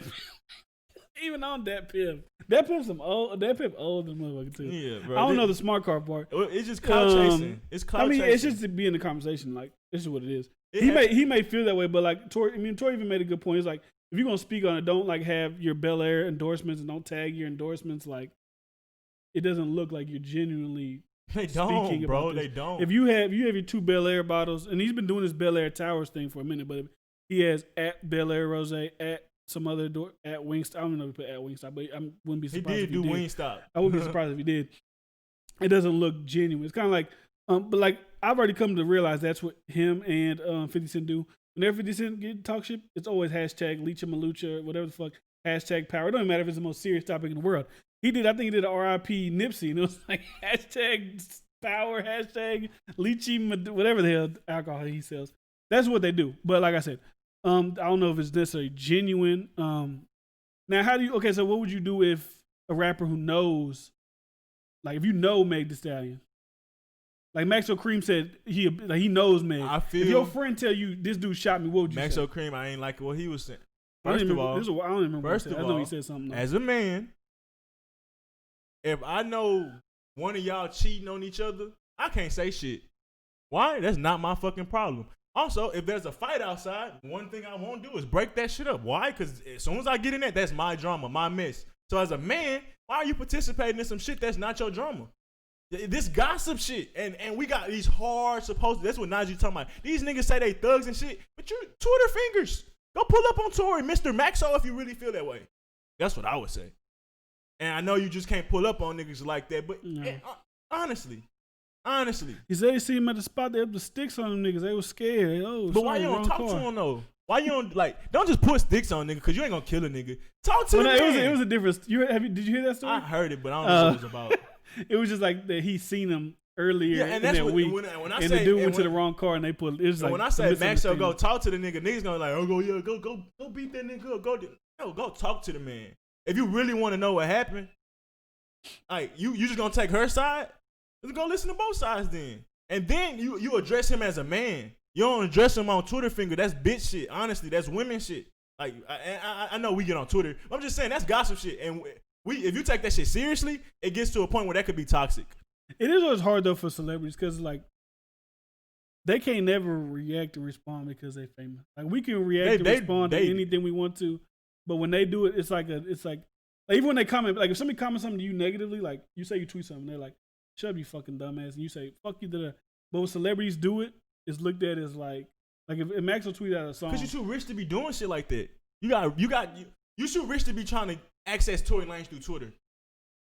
You got too many connections to be trying to access him through Twitter. So if you're doing it through Twitter, it's a clout thing, if you ask me. Because how many times you seen Jay Prince make a move? Besides the little code that he talked about on Breakfast Club to sell his book. Besides that, how many times you seen Jay Prince move? Real niggas move in silence. Like lasagna. What did he say? What he say? Real G's in silence like lasagna. I'm saying. Like the G in lasagna? What the fuck? I forgot the fuck the nigga said. Real G's. Oh, yeah. Silence like lasagna. Thank you, man. Thank you, man. You got me. You felt me. I mean, I guess as far as like we don't really know. I think it's just like because it's overwhelming. Like it's more like it's like her mentality. Right now, it's like believe all black women. She say he shot him. Everybody's gonna especially when you don't never hear him say nothing. So some people look at like realistic. Most people look at silence as like complacency or like as a thing. And even if my thing is like, okay, he made the album. I ain't gonna lie, and he was rapping like a motherfucker. He was doing singing. Disconnect however you feel about each side. Y'all want niggas to speak in their music. He spoke in the music. It was a pretty good album. And that's another thing I wanted. But also, black people do get. I also don't like the whole when black people do certain shit. They try to run with that like no, you can't say nothing to me. No, it's not this. We're black. We can't really go against each other. We already got this. You're wrong, and you're wrong. Now I say like we don't know 1,000% if you did it. But if somebody believe you did it, they're allowed to if they want to. Right, so people always use that like, oh, you're always, it's kind of like what I was watching earlier, like Monique did to Charlamagne. It's like, Monique says she needs $10 million from Netflix. She can ask for it if she wants, but we're going to be logical about it. If you're not going to make Netflix more than $10 million, it's not going to give you $10 million. I can say that without you, you're trying to bring down the black. I'm just speaking logic. Right, I don't like when people do that, or when they bring. But you don't have to. Bring up. I do people feel using Breonna Taylor. It's like, what are you doing? As a man, though, I do feel like you shouldn't speak on her situation. If you know what she's going through and her struggle and her plight, if that's what she feels, let her feel that way without you having to speak against it. I feel like you can have an opinion. But why have to say it out loud? Because you're making a public declaration that other people can use. Why? Why do we have to do everything public? You can feel that way. Keep it to your fucking self. I mean, if it's your job, it's your job. Wait, what's his job? To do what? Charlamagne, the radio? Like, I didn't hear the name that you said. Oh, no. So if I bring up a topic, like, but my opinion. You can say something respectfully. You can speak in code, especially when it's like I say, protect black women. She going for her plight. That's the time you should have said nothing, or at least just I appreciate what she's doing. And I couldn't be mad. Like I'm speaking again. I'm speaking on the topic. I appreciate what she was doing her fight. If that's how she feel she's valued, nobody can tell her that she's not that value. Why? Because as soon as people start doing that, she don't feel like she's not herself no more. So if she overvalue herself, that's the reason she got this far in the first place. So who are you to tell her that she overvaluing herself and then get the masses to believe that now it's even harder for her to believe in herself? Like, bro, I thought we protecting each other and lifting each other up. That's not lifting her up. See, I don't ever want to get caught up in shit like that. Because when people get caught up in shit like that, they feel like they can't never speak on nothing. But you can. I just spoke on it. No, I'm saying people feel like you can't. Like if you said, like if you say, hey, protect black women, like now you can't never. Like, you know how people are scared to say anything against any black women nowadays. Like, I definitely. They're terrified. They're like, oh fuck, I'm not gonna say nothing. Fuck y'all. I ain't gonna lie to you. It's like they're terrified to do it because they get caught up in that whole. Like what Tory Lanez was saying, like, come on, man, we black men, we can't. Now, if you saying all that and then maybe a bystander got the video of you actually shooting, then you look like a fucking idiot. You want me to tell you? You're like, okay, you're trying to manipulate the people with past trauma because, of course, it's easy to say we black men. The white people are doing this shit to us. We can't do it. Oh, you know what? You right. That's why people ain't necessarily as hard on certain black people as they can be. Now, I'm not saying that black people in this cancel culture won't kill another black person because they will. That's why R. Kelly was kind of getting peddled out. It got worse though. It's been worse because we judge our people, but we judged ourselves silently, not so much. But Twitter and shit, we got more public. And then when we say something, the media take it and run with it, and then it explodes. Mm-hmm. And the media not being critical, and they. So I want to say this. Like, the cancel culture really go through the whole idea of strange fruit and then us just being counseled in this society in general. So, you know how I talk about the liberation of women and they've been oppressed or they were being sexually abused and stuff like that. So now their liberation is to do it themselves. It's like we kind of did that to ourselves where we used to get counseled because a white woman lie on us or somebody lie on us and we get hung. Like this is basically what happening nowadays, but it's obviously different. But now we have that leash where we're so judgmental on our own people. They don't have to hang us. We hanging ourselves, and that's why it's like with that and for me, my point is when I say our is really I want to say black men, like because those are we get hung the most, and we still getting hung, but now our women is doing it. Like, not the white women that we already know we shouldn't be fucking with and shit like that. And I'm being just metaphorical. Obviously, there's white people you can fuck with. But the ones that are fucking cross you, obviously. Yeah. But, yeah, it's like the white men used to do it. But now we doing it to ourselves. I think it's certain shit you can kill people for. Like, not necessarily kill, but like if you want to, somebody's really doing something bad, like they're really doing something fucked up. You feel like, but like if it's something little, like he vote for Donald Trump, you're like I'm gonna kill him. It's like all right. What gauge are we? What who lenses are we judging it by? I'm only when I'm speaking about shit like that, I'm speaking about like rape, murder, like things like that. My point exactly. What limit are we judging it by? Because if we do that, we should be judged in a different person than if a white person do that. Why? Because we're raised in poverty. We're raised in circumstances that are not. Are understandable, but are not reasonable for people to make good decisions. So when we do those things, we should understand that we're gonna have bad apples, but we shouldn't be. That's why like we shouldn't judge our people how like we getting judged by media because media don't understand us. Media always crucify us. Now we crucifying ourselves, bro. We know what we going through. We can't do that.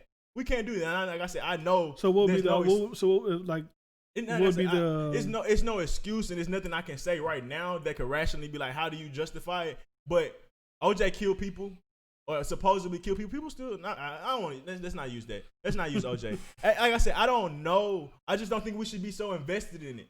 Like I don't think even if that person get locked up in jail, we shouldn't add on more to it.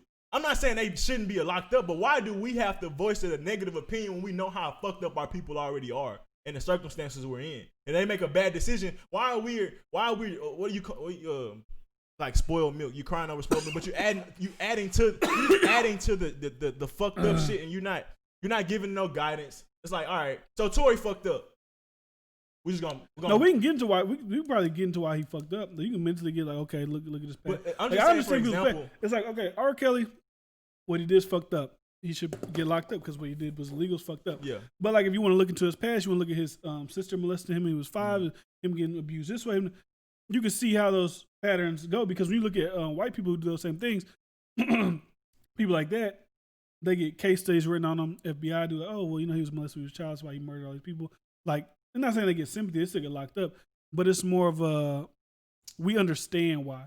With black people, and they probably get certain treatment too. With black people, it's kind of like, oh, you're just evil. You're just like, you're doing it because you're evil.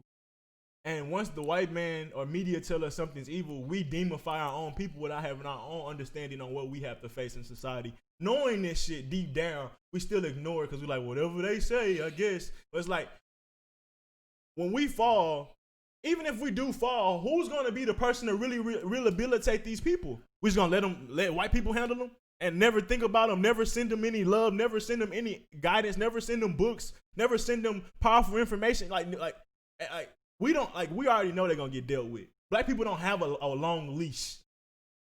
So we at least have to be there so when they do get hold, like, because if we're not there, eventually the cycle just keep continuing and nobody ever learns. And it's like, I do think though that there are instances where people like I said, I don't really like that whole like, oh man, we black, you can't. I don't like the narrative of you can't speak on somebody or what they do because you black.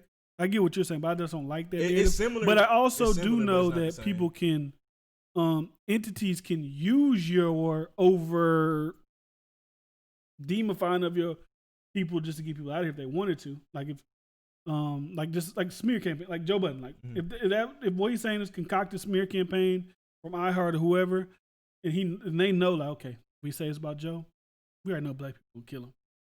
His audience, I don't know if his audience majority black people, probably from what I see on Facebook, really not. And there's black people, it's not majority, but they're gonna kill him. They're gonna get him out. They're gonna do our work for it. Yeah. Now, I don't think you should do people's work for them without getting all the proper information first. It is hard. Like I said this all the time in my videos. It's unfortunate, but it's true. If Meg wasn't famous and Meg didn't already have a fan base, and she would have said that, or the regular person said that, they wouldn't have gave a fuck. But that Selena Powell chick, who was always running around talking about, she said Tory Lanez hit her, beat her up, sent somebody else to beat her up. Nobody gave a fuck because nobody gives a fuck. That's fact. So Meg Thee Stallion, of course people are going to believe Meg Thee Stallion because she's famous. It's like if Cardi B said she's getting divorced from Offset because he beat my ass last Tuesday with no evidence, no black eye, no nothing, people are going to believe it just because she's famous. And they're always going to have, like Tory Lanez still has people defending him. Like I said, should he have the right to have people defend him? If you really think about it, there's really no clear cut. Yeah, there's clear cut she got shot. I was going to say she got shot, but like I said, she said she doesn't know who. So who do you vilify in the situation? Some people just want to stay out of it. Some people want to hop in it. I would say this, even if it's evidence that come out and Tory gets incriminated, it's still reason to defend him because all the circumstances are still not out and they will never always be out. We wasn't there. You don't know what happened. Now, if it came out that it was on some shit like Tory was playing, like they was arguing, Tory was fucking around with the gun and accidentally discharged and shot her, then you could look at like, I mean, it's still fucked up you got shot. It's not, no, you got shot, that's fucked up. It's probably traumatic. But like to move, like when I hear setup, that's what I think. I think of, it might have happened as maybe an accident, maybe this, but the over demonification type thing. Now you're trying to, are you dragging it now? Like, all right, man, we know what really happened. Like I took the gun from the bodyguard because there was a story that came. See, then when I see this shit, I be like, all right, come on. A story came out just right after Tory Lanez album dropped, like a day after. Sources close to the situation say Tory Lanez told Meg Thee Stallion, "Dance, bitch," before he shot her in the. This is reported by Complex. It's like, so if you're saying a source that's close to the situation, it can only be either Meg, the girl, her best friend, or the bodyguard. So who's saying this? Because I don't necessarily believe somebody's team putting things out because, like I said, I could tell anybody anything. If they weren't there, they don't really know. But when it's like, okay, now you just like add to this, like, all right, this way I say to not being divested into any of their fucking bullshit because money is a motherfucker. Joe Rogan literally had said, "Hey y'all, if y'all say y'all seen UFOs, would y'all be willing to say? If we tell y'all, if we record y'all, will y'all be willing to say that y'all seen UFOs, knowing that y'all didn't?" Mm-hmm. And the people would be like, "Yeah, we'll do it." It's like people will make up some shit for any reason, honestly, any reason. It probably wasn't even a source. It was probably said, "Oh, I know this. I was there. I was around the area," and they just run with it. Like a lot of outlets were saying. Like I seen who was that outlet? I don't remember. It was like Hip Hop Daily or Hip Hop Night. Some outlet said this will be the very last time that we cover Tory Lanez. A lot of people saying that we're not covering him no more. We're effectively blackballing kind of 6ix9ine and the nigga, like he's done. And what else was there? There's something about else with the album. I also don't like people using Breonna Taylor. Even when Rick Ross was doing it, it's like I get the optics don't look good. Like you can say the optics don't look good, but I don't like when people use. It's like, okay, let's just say Tory did shoot Meg Thee Stallion, right? And let's say that this album looks toxic, quote unquote, and it looks like you're kind of like, I don't know if the word's badgering, or you're like, it's like if you abuse a woman, then you kind of like go back, you kind of, I don't know, poking the bear type shit. I don't know what it's called, poking the bear. And then to say, oh, well, 50%. Gaslighting somebody. And then, 50% of my album sales are going to go to Breonna Taylor. It all looks like oh, he did that? Yeah. The proceeds from the album are going to go towards Breonna Taylor Foundation or something. Well, I mean, yeah, it's a part of it. It looks kind of. I mean, the album in general was trying to clear his name, and then he tagged it along with some other shit, trying to also change how he's viewed in public. I mean, people play those games. Yeah. Meg tried to assassinate his character, and he's trying to rebuild it up. Like, you can't knock him for that. Like, especially when y'all. I mean, I just look. All of it just looks like I said. Rick Ross don't look good for tagging on his endorsements or trying to defend Meg Thee Stallion. You like the whole Breonna Taylor. But if he's really giving it to her, I mean, you can't say that's not good. I'm not saying if it's good or if it's bad. I'm saying what it looks like. It looks. You can say something can be good and it can look corny. You can say if I go give a homeless dude $1,000 and I'm like filming it, like look at me. People say that's corny. I did a good thing. It's perspective. I gave him $1,000, but people still be like, oh, he's corny. It's perspective. Because if I show it, now it influences you to give money. I mean, there's many ways you can look at it. I mean, everybody's gonna have their own opinion about it. Like some people are like, oh, that's great, that's amazing. Some people are like, oh, it's he's trying to get good. When you get caught up in perspective, I try to make when it's a perspective argument, I'm be like, well, it's perspective. We can go all anyway. That's what. So I just go to how I feel about it. I can't get emotional. I just go to how I won't build an emotional case when there's so much perspective around it. It has to. I need to, and even then, I still try not to build an emotional case because I'm not there and I wasn't involved with the situation. Like there was something about the album I seen. I forgot what the fuck it was. It was something else. Yeah, I had it written down. I don't remember that. I was literally just about. No, I forgot. I know the smear campaign, him rebuilding up his credit and shit like that, but he had to defend himself. And I go into that. I like how he people be like, why he ain't come out and say something, but he don't make an album. He's an artist. Why would he come out and make public declarations on something? No, I mean that makes sense to me. If you can't tell people you're tired of artists speaking about things while they don't talk about it in the music, and then when somebody talks about the situation in music, that's why I can't call the album toxic when he was defending himself and then speaking on how he felt. What makes that toxic? His opinion is toxic. And he for me, it wasn't nothing fucking negative, really, nothing crazy, besides him defending himself. And it wasn't disrespectful. It wasn't done in a disrespectful manner or taste, if you ask me. So anybody's really just saying that album's toxic, you really just saying his opinion is not. You don't care. You don't value his opinion. Because besides that, it wasn't like he was disrespectful. And as an artist, like I said, that's perspective too, because that just depends on how you look. If you fully believe Meg Thee Stallion, then in your perspective, you're gonna look at him like he's a piece of shit. He's a this. He's making money. He's capitalizing off of her trauma. I will see how people could contradict my statement, but for me, when I feel like I have a greater understanding, I see past that perspective. That's why I was like, we know artists best represent themselves in music, and for me, I won't call it toxic for him expressing his how he went through something. I can't, because that's how he best expresses himself. Now, if he did it in some other form that he never do it on, I'm like, nah, that may be out of characteristic, but that's not out of his characteristic. And for me, the music, yeah, you could be biased in that, but like I said, I'm looking at how he expresses himself. I mean, I don't care that he did the music, because like I said, people tell artists all the time, man. Oh, you talking about the disrespect being? People say it's disrespectful to But they're talking about the album in general. They didn't listen to the album. They didn't listen to the lyrics. I think it's just the move. They didn't understand. They didn't go to Rap Genius and try to figure out what he was talking about. They weren't trying to listen and understand him. So even if they put the album on, they wasn't trying to understand him. So regardless of the fact, if they see disrespect, they were seeing that before they listened to that album. And that's how bias usually works. Well, I'm saying, like, if you know, like, okay, so that's why I say if you hype it up, really, if you're like, hey, I'm finally speaking. It's been people are like, okay, you're probably gonna go on live. Like, okay, whatever. Like, if you went on live, you'd have said some people would have been tripping. But when people look at a profit, like when people like just profit off anything that seems to be tragic. Well, why like even when people like try to profit off Breonna Taylor, like when they're like making these weird shirts, like it's Breonna Taylor for me. No, like, that shit weird whack. shit. Like, that what are you shit doing? Whack. That shit whack. Like, I don't want to. I'm not comparing these two, but people are looking at these things. But for like, me, I gotta stop. Maybe he shouldn't have made a million songs. He just made one. Nah, I don't. Man, fuck that shit. 17 tracks. Like, myself with the thoughts of peasants. That's what I gotta. That's what I'm starting to say. Don't concern your thoughts with peasants. That's what he do. He make music. He capitalized on it. Because why wouldn't I fucking capitalize on a situation that's literally threatening my livelihood? These people are trying to counsel me. Nigga, this might be my last check if we being honest. Yeah. Why would so? He making boss moves, and if peasants don't understand it, I don't care no more. It's projected to sell 50,000. It's what it was the next best move for him as a man. And if he did that as a man, I have to respect that. And it's not.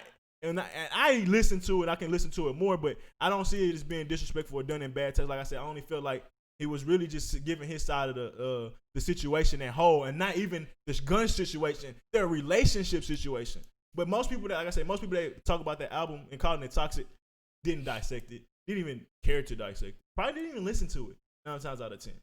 So that's why I say that perspective is not. A lot of people was tying it. They who listen to it, they're tying metaphorically. They're tying it to, even people listen to it, right? Even with all those things saying like, oh, you know, even in one song like, I want you back. Oh, we were in love. We were this or that.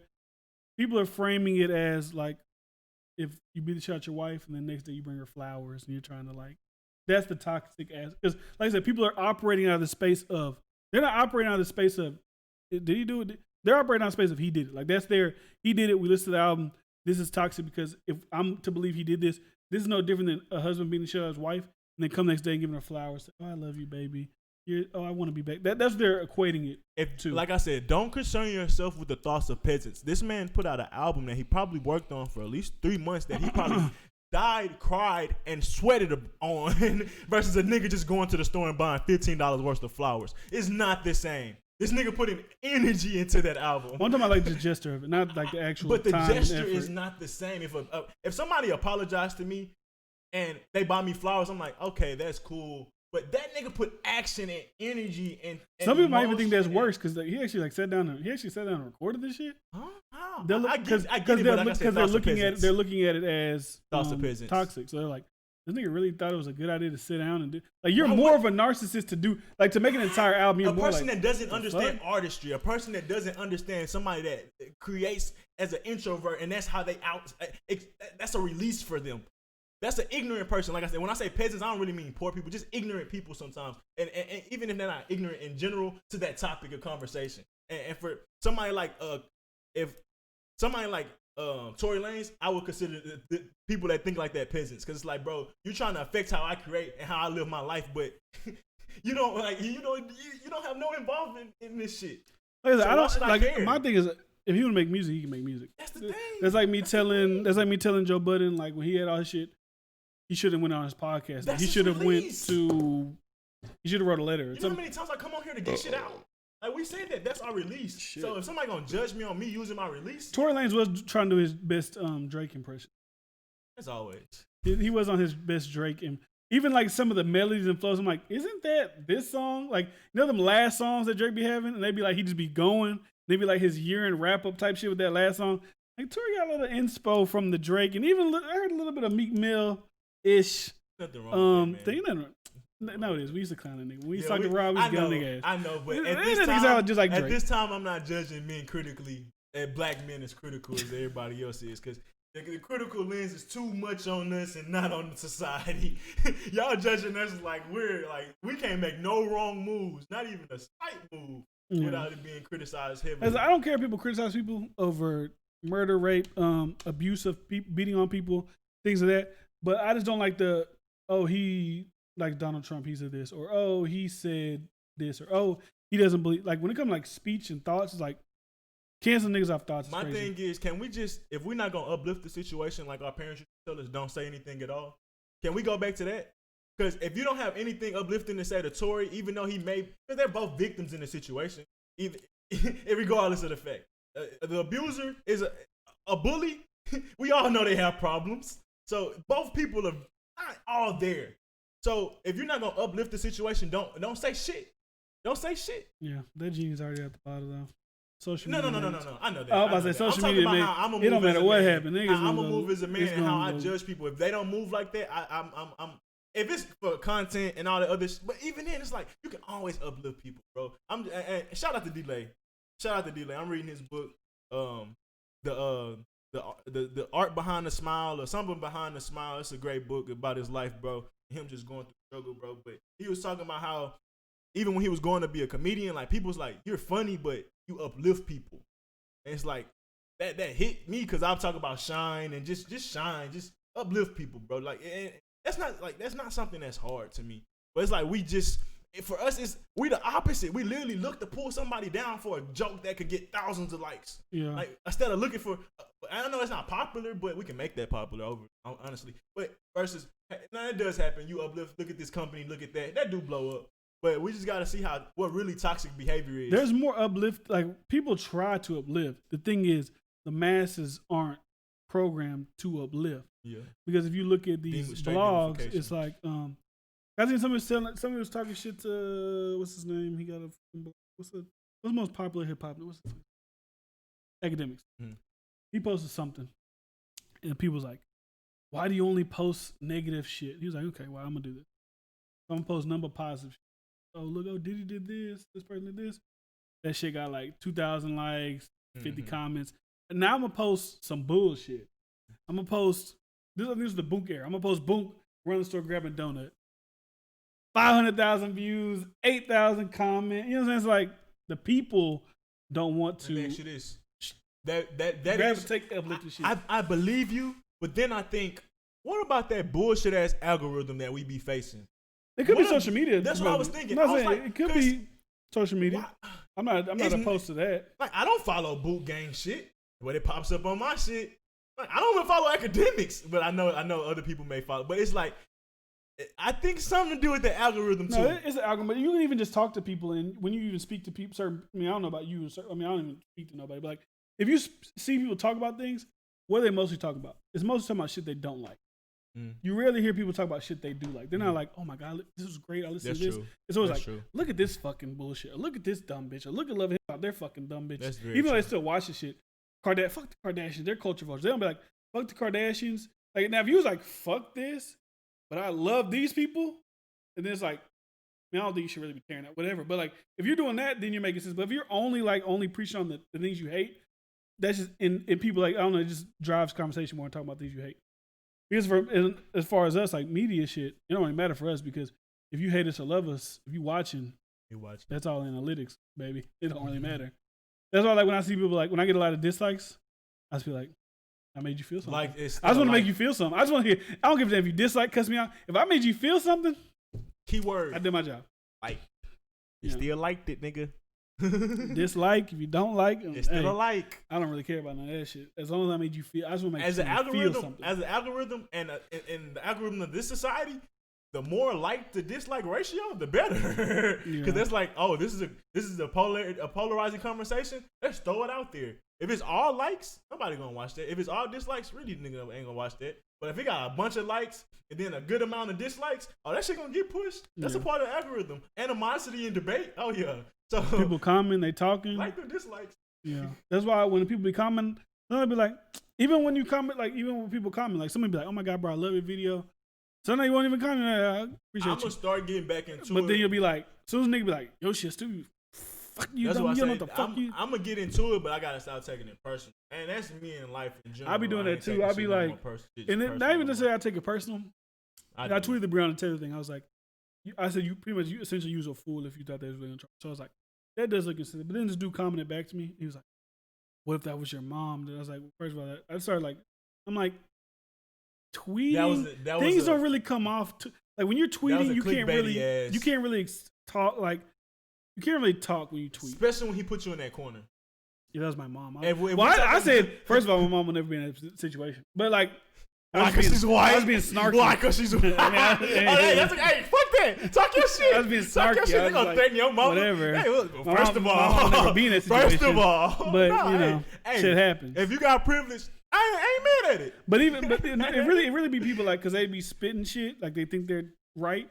But then when I can, like, show you that you're wrong, like, you're loud and wrong. What you talking about? A lot of people be big, loud, and wrong. You're like loud and wrong. I be like, you so dumb. You're not even like correcting what you're saying. I be loving this shit, bro. I'm like, bro, but it's so. Like, I can tell you didn't know. And I'm not saying I'm hitting here. I'm the researcher, but I've read a couple of articles. I've looked at actual things.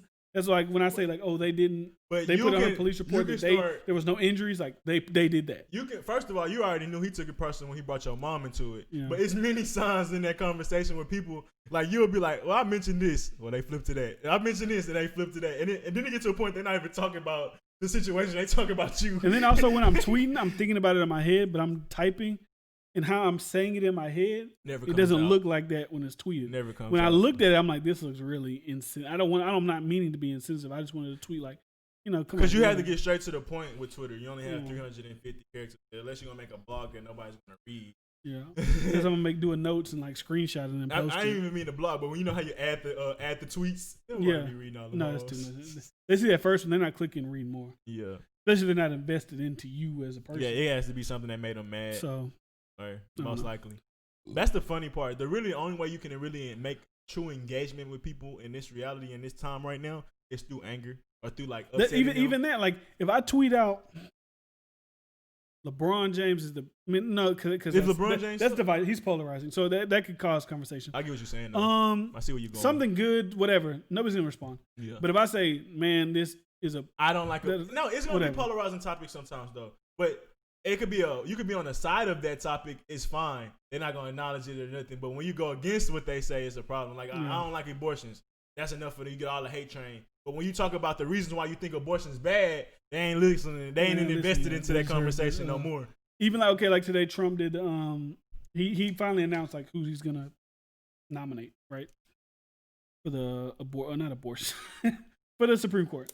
Amy Coney Barrett. She's Catholic, all these things, right? She's gonna get rid of Roe versus Wade. Now she could. I'm not saying she couldn't. There's potential. There's 6 Republican conservatives and there's 3 Democrats. That could happen. But if you read what she's getting rid of the funding or the law in general. The law in general. But even I did research on that. So I'm gonna break it down. So even if they did necessarily repeal Roe versus Wade, it's up to the states what they want to do at the end of the day. There's like a thing on I don't know if it's Planned Parenthood or something like. It's like what happens if Roe falls. So you click on it. You live in California, New York, Florida, Oregon. They put that in their constitution that that's a legal right. So if you live in California, it don't really matter for you. You can get abortion. States like Texas, Georgia, like if Texas wanted to, it's all up to discretionary of the people. If they want to, they could be like, okay, it's illegal. We're not going to let you do it. But she said in the statement I read that she put, she said, I don't think Roe would ever fall. I think it would be reimagined because there are some, I think even in New York, like they made it like you can get an abortion like up to 9 months. I'm like, that's kind of crazy because the baby can essentially live outside of the body at that point. I mean, of course you got to do it yourself, but it can do its own thing. So I think that's at crazy. This point, your reasoning behind saying it's not a life is not valid. Yeah, that's not a valid reason. Now, is it a little extreme, like in Georgia where they have the heartbeat bill, where as soon as you hear a heartbeat, you can't get an abortion, which is typically in the 6 weeks. Most people don't really find out for that time. So they don't really give them a window to even decide at that point. That might be a little. So maybe just cap it. Whatever it's been. If it's 3 months. If everybody says okay. Nigga, you said heartbeat, that just threw me out the hole. I was like, God damn. They say whenever they well, Carla told me this. My wife told me that whenever people get abortions, you listen to the heartbeat. I guess maybe try to humanize it. This is where you get in. That's what I'm about to say. You get into the human. You get into the religious. You get into the moral aspects of it because it's like. Are we talking about conscious life? Yeah. Or just life in general? Yeah. Because some people believe life starts at conception. Life starts as soon as that sperm and the egg hit, it's a life. But when it's technically, I mean, it could be a life, but you can't even determine consciousness. And like I said, Crazy. I would say I'm pro-life because personally, I wouldn't want to get in. Even if I cheat on my wife and it was like, oh, this girl had a baby, I wouldn't want to do it. But am I gonna go out my way to forbid anybody else to do it? No, you can. So I guess you would say maybe I'm like a libertarian. Is that what libertarians do? I have my stance, but you can do what you want to do, right? And then there's also the whole like now she's on the court, they're gonna get rid of gay marriage. I just don't think we live in a time where they're gonna do that. I don't think so. Now if they do, it could happen. State. And for me, and that's what I'm saying. Yeah, and then all the states make it legal, and I mean, I think it's fucked up because you shouldn't be able to really dictate what people want, especially the government. If these people get married, let them get fucking married. And I think even if they do it, if the federal government do it, I wouldn't be too concerned about it because I'm starting to see the trend in like this political or trendy moving state to state thing. Like Colorado and weed was the first example of how you can make a statewide decision and affect your economy as a whole. Yeah. So how like people start moving away from California and New York recently because of whatever political corona and shit like that for business. Business go, people got it. So yeah, if you make certain decisions, the people still get the effect on. You almost put the effect on the people because the people can control the state by if they move it for the most part. And the more I look into this politics shit, the more my bad. With gay people, that's a high population. You don't want to lose that population demographic. What's another demographic that they talk about? Besides that, it's just, women's right. I mean, women who want to get abortions. These demographics by making a certain stance as a state. Like the federal, it don't matter because that's not the end all be all. But as a state, you can literally become basically a third world country in a sense. Yeah, because like let's say Texas, for instance, Texas, they overestimate the amount of people that are going to vote Republican. They say we're getting rid of abortion, but they underestimate the amount of people who are for abortion. They're like, no, we're in Texas. Religious people and shit. I'm talking about like people who are like they're for you can get abortion. Oh, for abortion. Those they underestimate because they're like, oh, we're Texas, we're red, we're religious here. I could ban abortion. I'm Republican governor's going to be.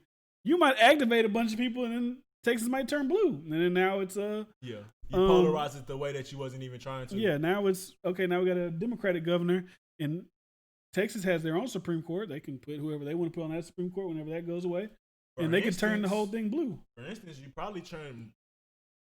God, if Biden would have capitalized on the George Floyd thing, that could have polarized a lot of America to turn blue. That's what they were saying, turn America blue. Because when you think about, even though the police state is Democratic, and that's the ones that usually involved with mass incarceration, as black people and people in general, we usually think of the conservatives being a part of that. So when George Floyd died, we think racist, you think Republican. We don't naturally think Democrat, which is hypocrisy and that shit wrong. But and it was everybody's protesting, everybody's on it. The thing is, nobody believed in Joe Biden or their candidates, so it wasn't like the energy got. It was there that they could have took because everybody protesting. They were like reform, but Democrats just didn't do what they were supposed to do. Yeah. But I think, like you said, they almost polarized America because so many people was out here protesting for the civil rights, and when you say civil, you usually think Democratic for whatever dumbass reason. But so I like how you said with Texas, that almost happened in America, but Trump and so much other shit didn't go right for the Democrats. How I see it. It's just showing me more and more that like Corona, they fucked up with their Corona shit. Cause they had people emotions, but they start fucking with white people money. And that's what happened. Cause Democrats pushing Corona too much. They was like, when y'all niggas start talking about lockdown for another 8 weeks now. Yeah, that's what happened. Money, I need money, bro. I need money, dog. I need the money. I don't care about none of the other shit. But no, it's like damn, I don't know what I was gonna say. Fuck the polarity, switching the polarity of America, then Texas.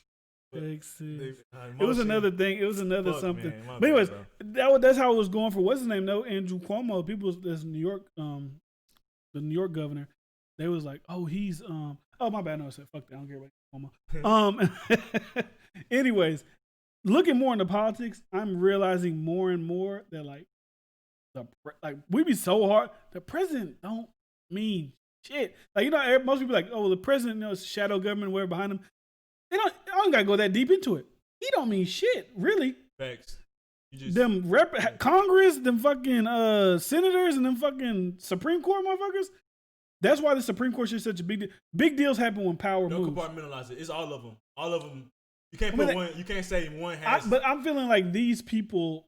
It's all of it. Are like Trump, of course, can make executive orders that are over whatever they do. Yeah, but even then, and he can veto shit. Congress don't. Same. They all checks and balance each other in a way they can pause shit. Even though one person making flex of power, the other one can do something. But my thing is, yeah, that's true. But my thing is, for some reason, they don't really put as much emphasis on. We just like put on the president. I feel like the senator races should be vote is just important as the president. Yeah. Because if you're exactly. a conservative, if you're a Democrat and you're looking at it, like, okay, we want to flip the Senate, we want it to be blue. Okay, look, these are states where people are vulnerable. Let's push that way. But you don't really see that. You see it in 2018 when it was like Beto versus Cruz and this Senator Stacey Abrams. Well, that was for governor, but Stacey Abrams. Like I started seeing more elections that didn't have shit to do with me, but more people was popping up because people were trying to be more aware. Like in Florida, it was Gillum versus DeSantis, Republican. I mean, it's always gonna be Republican, Democrat. But like I'm starting to see that those things are more important. Also, I'm starting to see that certain shit don't really make sense to me. Having House representatives from certain districts doesn't really make sense to me because I guess if your logic is like, say Dan Crenshaw's over this, he's a conservative. Unless you're saying he's coming back here doing town halls and whatever we tell him, he's going to Washington and he's voting for whatever we want. If he's doing that, I guess that makes sense. Or Sheila Jackson in there, wherever she's at, downtown area. This doesn't make sense. This doesn't make sense to me. Yeah. Like now locally it makes sense if we have like, okay, you represent Humboldt County, you talk to the people, that's what they want, we're gonna do. Because I feel like when they get up there, they're not thinking their area. They're thinking their own opinion. They're not really representing us. I think when you, like you say, I like how you said with the senators and president. When a representative, we should be representing ourselves. And that's when you kind of go into J. Cole talking about, at this point in time, if we got shit we got to vote on, let's vote on it as a whole. And we represent ourselves, and then we can move after that. We still have other checks and balances. We got the president, we got the Congress, but we're voting on big topics. Like, why can't we get on an app and vote? I know the app shit is. They can, but it's just how. I get the concept. I just like I said, I don't know how to create the concept, but I get the concept. Voting for these senators and making that shit legit. We can do the same thing for these topics of abortion and stuff like that, supposedly. But also, you gotta think too. They elect now. This I understand. Maybe they don't read it all. They elect these people because they're supposed to read the whole bill. Most average everyday American, if I gave you the what's the bill for the new stimulus, the HEROES Act, that's 2,000 pages, you're not gonna read That's just part of the scam though. None of them niggas read the shit. And most representatives don't be reading that shit. Most of the shit probably be filler shit. Yeah, like it's to distract you. Yeah, distraction, from not reading it. The litigation, all that shit is just the lingo. All that loopholes. Shit is to make loopholes. If it was cut and dry, you can't really make as many loopholes. Well, you could, but still. Yeah, a lot of that shit, bro. Even the representatives don't think they out there reading that shit like that. They will propose shit and come up with their own shit, but they don't just be reading them. Should be, and some niggas make that shit long on purpose. But another thing, like you said, how we put all the emphasis on the president, we just see how the federal government can make an act and then the state still can do whatever the fuck they want to do. Yeah. So if we put pressure on our state, we can put more pressure on the federal government. Florida just opened up completely. They said, fuck it, everything's bro, open. we opened up completely. I'm watching football games. Niggas ain't 6 feet apart. I just watched North Shore. Jerry Jones had 21,000 people in the stadium. North Shore versus Shadow Creek. There wasn't no... Niggas wasn't 6 feet apart. That stadium was packed. I just drove by Applebee's. Nigga, that hole looked like just as packed as when there wasn't no corona. People ain't worried about no. I think at this point, people are kind of like just survival of the fittest, dog. Like at this point, they do testing. They make you still have to wear a mask, but as far as going out and being around people are more on the side of like anything dealing with corona right now is political at this point. The regular people don't care no more. They don't. They're like, I gotta get out. Some people are still scared. I mean, I'm sure there's people that are still scared or whatever. Yeah, but most people are like, live their life. I'm trying to get out. But you know what that's important to say? What? We'll never technically stay on lockdown because we'll just get too frustrated increasingly.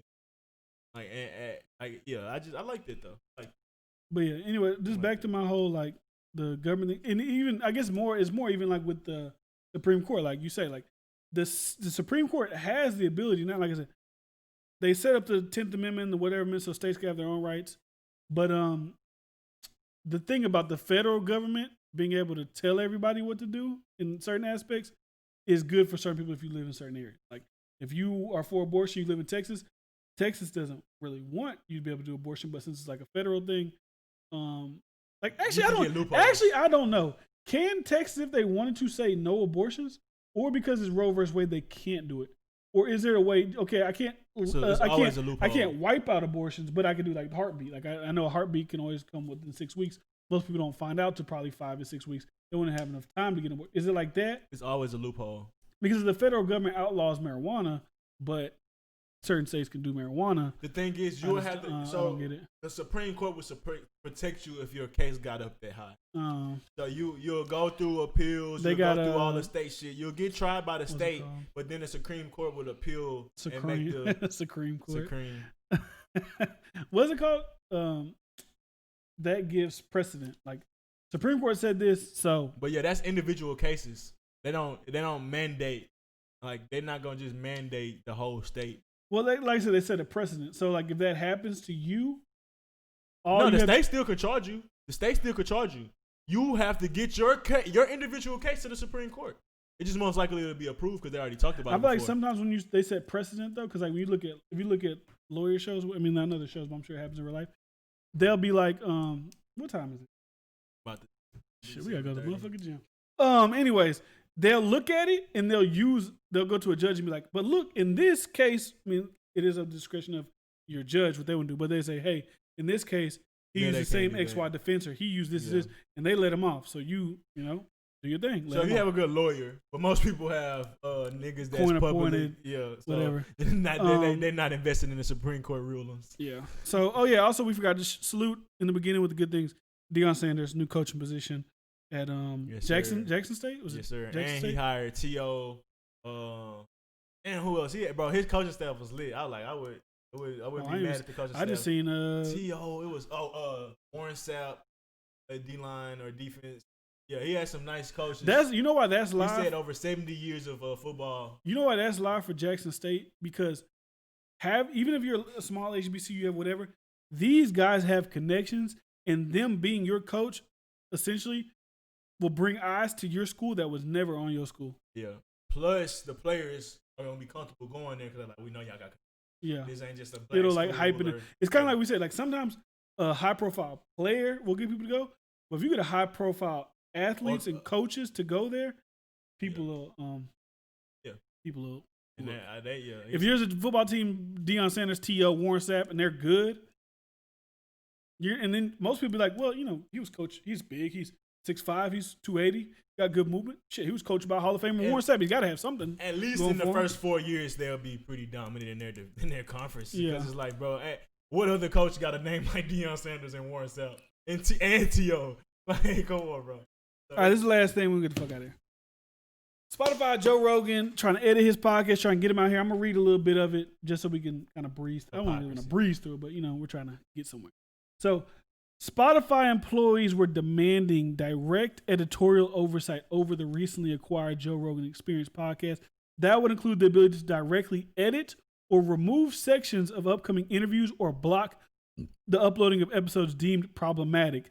The employees also demand the ability to add trigger warnings, corrections, and references to fact-checked articles on topics discussed by Rogan in the course of his multi-hour discussion. Is that all? No, there's more, but that's the gist. Yeah. Who do the employees think they employ? Like, I'm not gonna say nothing about employee because I'm an employee, but as far as making boss moves, like we said, I can't tell my employer like hey, we're doing this. Why would they be concerned with the thoughts of peasants? That's like, back to what I said earlier with Joe. I just gave Joe Rogan. I don't know if it's $100 million over 3 years. I don't know if it's $100 million a year. You think I'm going to in any way censor what he got going on? I would say this is a media tactic for Spotify wanting to censor, and they use their employees as a soft way to suggest it. But it's really Spotify. But for Spotify to do it, it'd be stupid because his audience, like they're there for this. If you censor this, less people are going to want to listen, less people are going to subscribe. So it only hurts you in the long run, in my opinion. Some people. So it doesn't make sense to do it. Some people don't make sense. I know a lot of, not some, most people. Most people are idiotic. And you're dealing with someone that's this superstar that you probably never had any type of understanding or dealing with. Like you talk about, I'm a little off topic, but Kobe Bryant or Michael Jordan, it's like, you can't expect the coach to be able to understand them because you ain't that level of greatness. Yeah. So how the fuck can you even think about managing something that big if you never even put in the work or understanding to even become that big? So like I said, even with like, Spotify, it's like you might be a business, but you're not Joe Rogan. Like the fuck? What kind of sissy shit? Like he brings people on who are problematic to mine. Why are people so scared to listen and debate people's viewpoints? Why do we like cast out everybody who's like? I listen to people who have the I listen to people who have the wildest viewpoints just because I want to see why people. I want to see why people like. If I tell people, I would come across like on YouTube this dude named Nick Fuentes, right? He's supposed to be alt-right. He's supposed to be Nazi. He was a part of the Charlottesville whole thing with the white tiki tour. I'm in like, why do you believe what you believe? Even though when he be saying certain shit, he be saying like, okay, that sounds a little bit racist. Sounds a little bit anti-Semitic. Like he said, having sex with black people is like same as having sex with dogs, which he said was a joke. But I can see why people are kind of off put by things you say. You're a nationalist, where you want it to be more of like a white ethnos. I get, but I don't understand why. I'm gonna answer your question, and every time I say this, it comes off egotistical. We're smarter than we think. We're above average by far. I think open-minded people are more smart than closed-minded people. Well, I think most people are closed-minded. You gotta think of the educational level of America. It's not a critical thinking education system. So when we think about, I was thinking about this spiritually earlier, even down to the food. I'm like, how people just eat certain like restaurants and stuff that's not good. We had shitty food in high school. Yeah. So it's like when you grow up, this shit it's a step above it, but it ain't really good if you go to other if you open your horizons. But people can go to these fast food restaurants and stuff like that because it's like we ain't eat great when we were younger. So I don't even know why I tied that into that. Being open-minded. Like, yeah, so even going into our education system, it's like when we expect people to have critical thoughts or be able to hold a debate, they're just holding emotions on the side. They don't have any reasons or understand their connections. And it's baffling to us because we have a certain understanding of how things operate. And when we try to have conversation, like we get straight either regurgitated or emotional or attacks, personal attacks, not a legit debate. And it just go to show how we be trying to be thoughtful, humble, and have a real conversation, but the whole time they feel attacked because their stance and their points really is only an emotional stance. They don't have any logic behind it. And like if you attack somebody's religion, it's because they was born in that. Yeah. Now you're just attacking the foundation. They never question. A lot of things, that's what it is. A lot of things when it comes to these debates, it's things that they never had the heart or thing to step out on, and now they in the limelight or put themselves in that situation for some reason. Because even that guy I'm speaking about, like who's like saying like, I think that white people are whatever. We have a different culture. We're being overrun. I'm trying to shut down immigration because I don't want their cultures mixed with our cultures and deteriorate America. That's a viewpoint. I'm not gonna say I understand it because I don't agree with it, but I mean I get where you're coming from, and I do understand that you're operating most people who are conservative are religious, like their conservative values are going off their religion, like it's not because they hate people, they see it in the Bible, it says this, they believe it, that's their thing, right? So I don't even think he's open-minded. I think he's closed-minded. Some people are closed-minded, but they know so much about their thing. Yeah.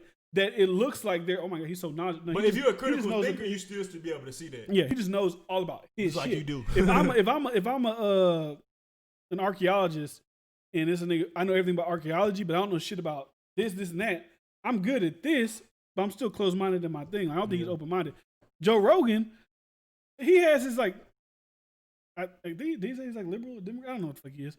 I think he said that. I'm about to say he's liberal. He said he's liberal, but he's a conservative person. Yeah, not the actual label. Most people are conservative in certain ways, but like I said, it's kind of like me.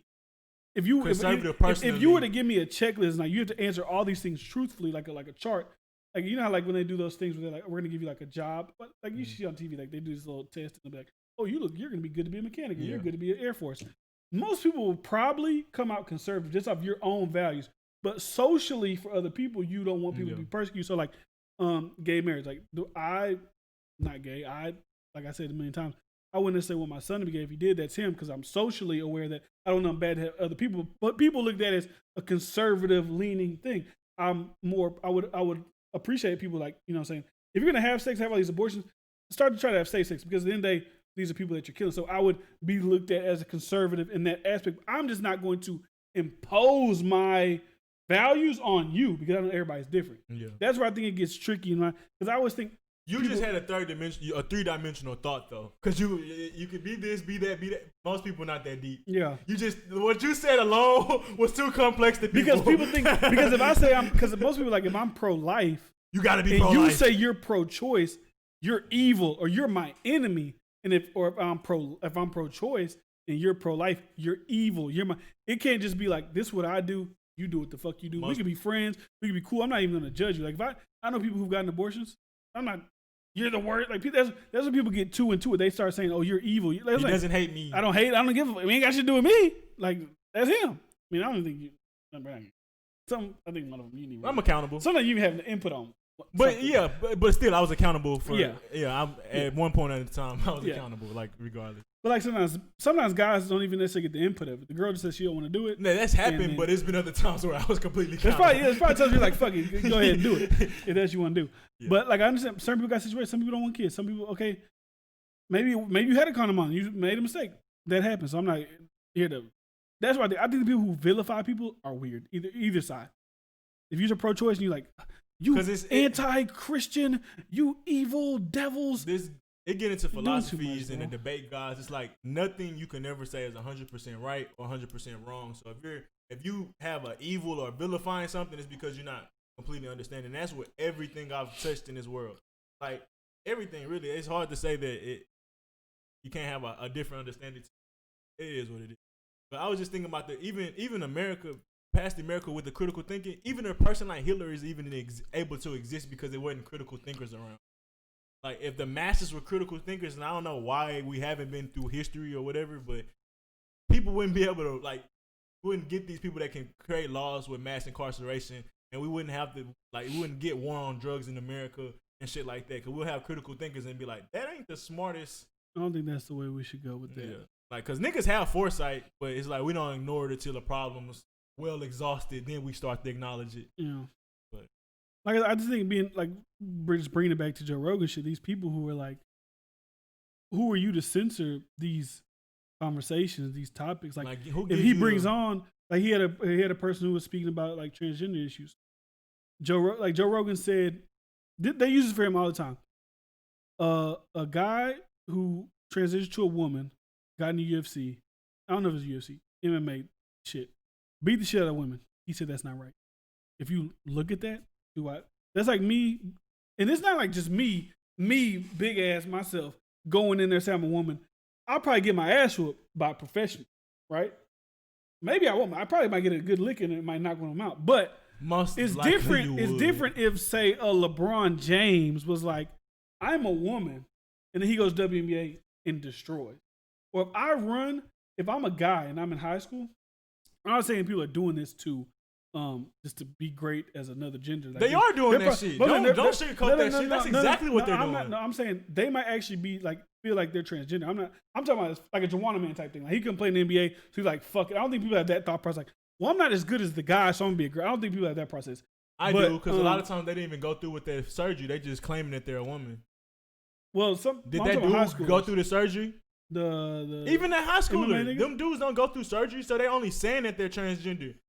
And then they compete in a sport. How convenient is that? I don't give a damn. Well, I don't and when I look at that, I'll be like, okay, I don't think that's necessarily right, because if I'm a guy and I run a 10-9 and 100, and as far as guys go in high school, I think that's good. But like you say, it's not.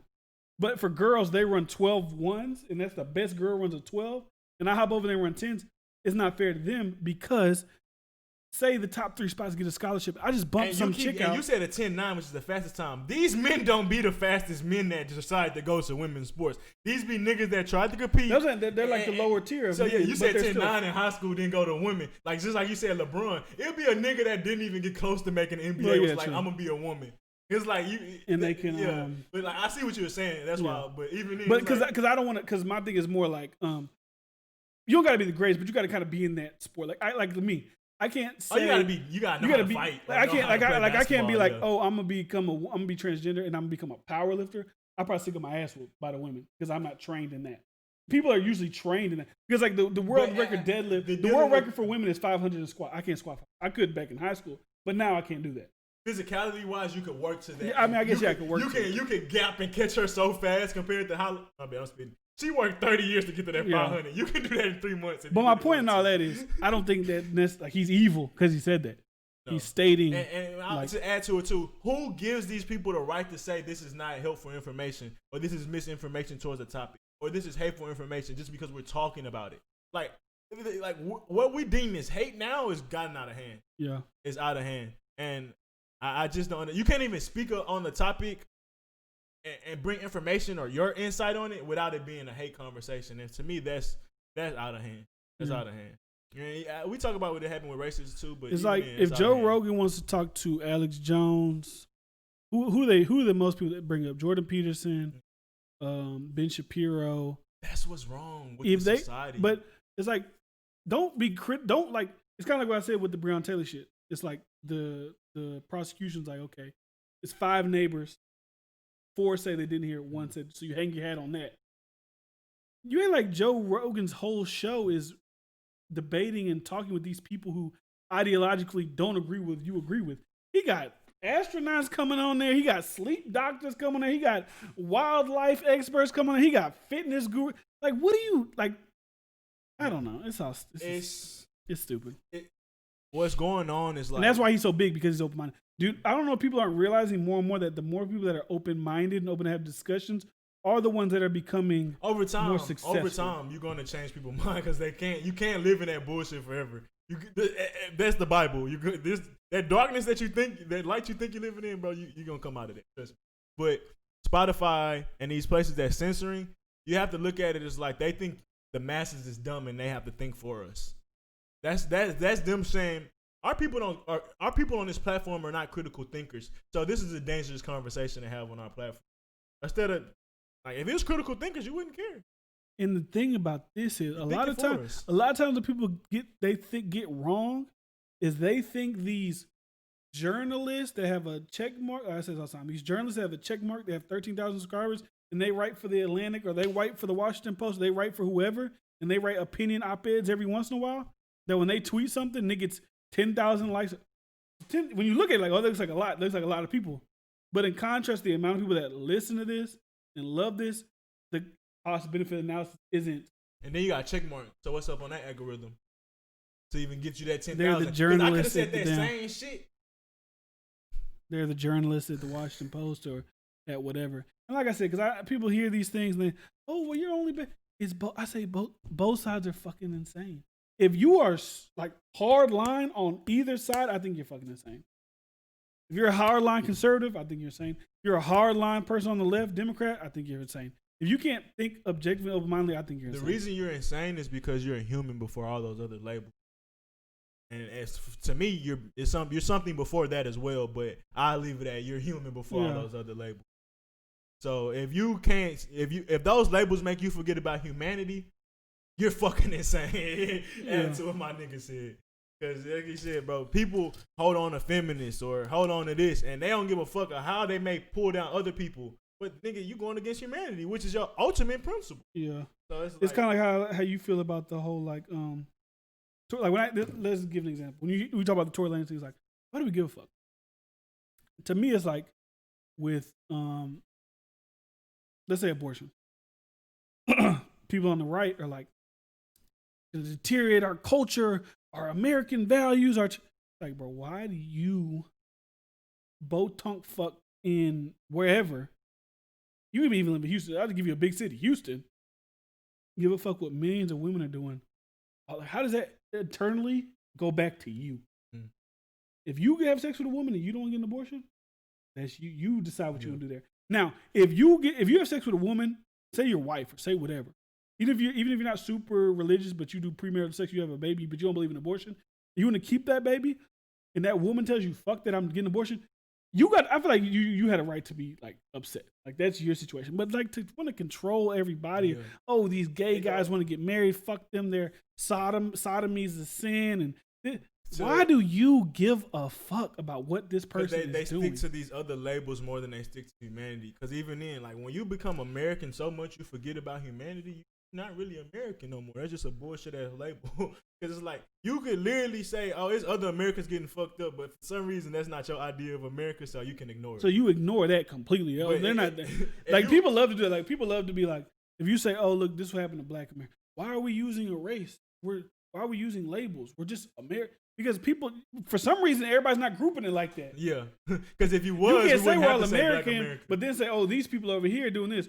Why are these people less American than you? Because they don't parade around with the flag on and they don't do these. They like, what has to make them less American? You so American, you could ignore people's laws getting, your constitutional rights getting a hold. Or so how American are you? Or you'll always find a way to justify what happened. What America's built on the constitutional rights and freedoms, right? This is the true core of what the American laws are built off. Law, life, liberty, pursuit, happiness. Those are the three cores.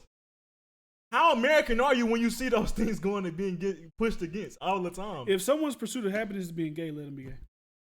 Like, if somebody's life, if their pursuit of happiness is getting an abortion so they don't got to worry about a kid, let them do that. So the thing is, y'all don't even know what American is. But also on the flip side, like I said, I don't want to be like I'm going at like conservative people only. If people don't or against abortion, that's their they don't want to do that. That's still the pursuit of happiness. Like don't like this is what they do to like Christian people. They'll like condemn. Oh, you're too religious. If you don't want them condemning you, then don't condemn them. Now if they believe, if you're on things spewing like, oh, all gay people should be killed, that's different. You're going a little bit too wild with that. I don't know. You're going a little too wild. Because that's wild because you're going against people's pursuit of happiness. If you just say I don't agree with it, but they have the right to do what they want to do. Facts. I don't think you're hateful. I don't think you're evil. You just don't agree with it. Yeah. And that's fine. That's you. Yeah. Now, if you're out there saying, hey, we need to fucking beat up all the gay people and do all that, you're a bad person. But if somebody just says, I don't really agree with it, or I prefer my child not to be that. Now, if you say, it's different when you say, I prefer my child not to be, because I seen a video going around. It was like, would you rather have a thought daughter or a gay son? And it was like, a black dude, he's interviewing a black dude. And they was like, no, fuck that, man. Gay shit ain't my blood. I'll kill him. Like, okay, you're going like that. You're doing too much. Now, people say that because I think people want to look cool. They think that's a cool thing to say. Also, some people probably do believe that. They think that's the right thing to do. And that's another emotional stance. You put somebody in a circumstance where it's you put them in a corner and then expect them to have a rational have a whole statement. daughter or you put that person in a trash circumstance and then expect them to have a rational answer. But that's what I had to realize. People will give you two situations to pick from. Like, I'm not picking either one of those. Mm-hmm. Don't make me pick the lesser evils. Like, they'll make you do that shit. Like, no, neither one of those are right. Mm-hmm. In my eyes, I'm not picking either one. If I was to pick, would I want a thought daughter? I wouldn't pick. I wouldn't want neither one of those scenarios in my life. Don't put me in those. I think it's scenarios. Yeah. I think the act of making me choose something is different. Now, if it presents itself in my life, how I handle it then is different. Yeah, but I handle it then. Don't put me in that what if shit. People love to put you in that what if box. Yeah. Like, nah, nigga, not now. And then they judge you critically off your what ifs. Yeah. Get the fuck out of here. Fuck out of here. But yeah, man, 7:45, we gotta at least get an hour in. I don't think we might as well reschedule that. By the time I'm gone. I ain't gonna lie to you. You gonna go? I might not go. I'm going. I'm gonna give you at least. I might go to the damn local gym right here at the house. Okay, well I see what you doing more, man. Bye, man. We out here. Make sure you subscribe to everything. Like I said, SoundCloud, Spotify, iTunes, YouTube. Absolutely Unsure on YouTube. Life. Go to Spotify. I mean, not Spotify. Whatever we was on when we dropped the podcast last week, that shit blew up in a day. It went like to 300 views first day. I was like, salute. So to everybody who listens, to everybody who watches, follow Unsure Pod on Twitter. Follow me at DFriendShow on Twitter and Instagram. And follow this channel if you're watching live, because this is where the DFriend Show lives in. My final notes, bro. My final notes, man. If you can't uplift, just leave it alone. Let people, and also, life, liberty, and pursuit of happiness. Yeah. Let people obtain that without you having to. If you can't uplift that, leave it alone. That's my thing. Worry about your little bubble before you project outwardly to everybody else. But like I said, appreciate everybody for listening, man. Appreciate y'all for the ride. And I'm also, I forgot about this. I'm only wearing my shit. I'm getting there. I'm only wearing my shit. This is the logo for like different digital shit, even though I've changed it many times. I just like the lightning bolt because I was like, I fuck with Harry Potter. My boy Harry got the lightning bolt, so I do lightning bolt in there. And the D is for different. I'm only making shirts that my shit. And if I ever get a chance to go to embroidery, I'm probably going to get a bunch of polo collar shirts How much you trying to go half on some embroidery sets? They're gonna embroider this shit on there. You trying to go half? What's up? I don't know where they do that. Oh, I'm talking about actual machine. Oh, like getting an embroidery machine. There are some embroidery machines that you can just like hit. They're automatic. You don't have to do the whole. It's a little expensive, but it's easy. You just hit that go button and just get it going. But yeah, invest in yourself. Believe in yourself. Do what you want to do. Pursue the happiness. To pursue your life and happiness. That's all I got for you guys, man. See you guys next time. Peace. Oof. Peace.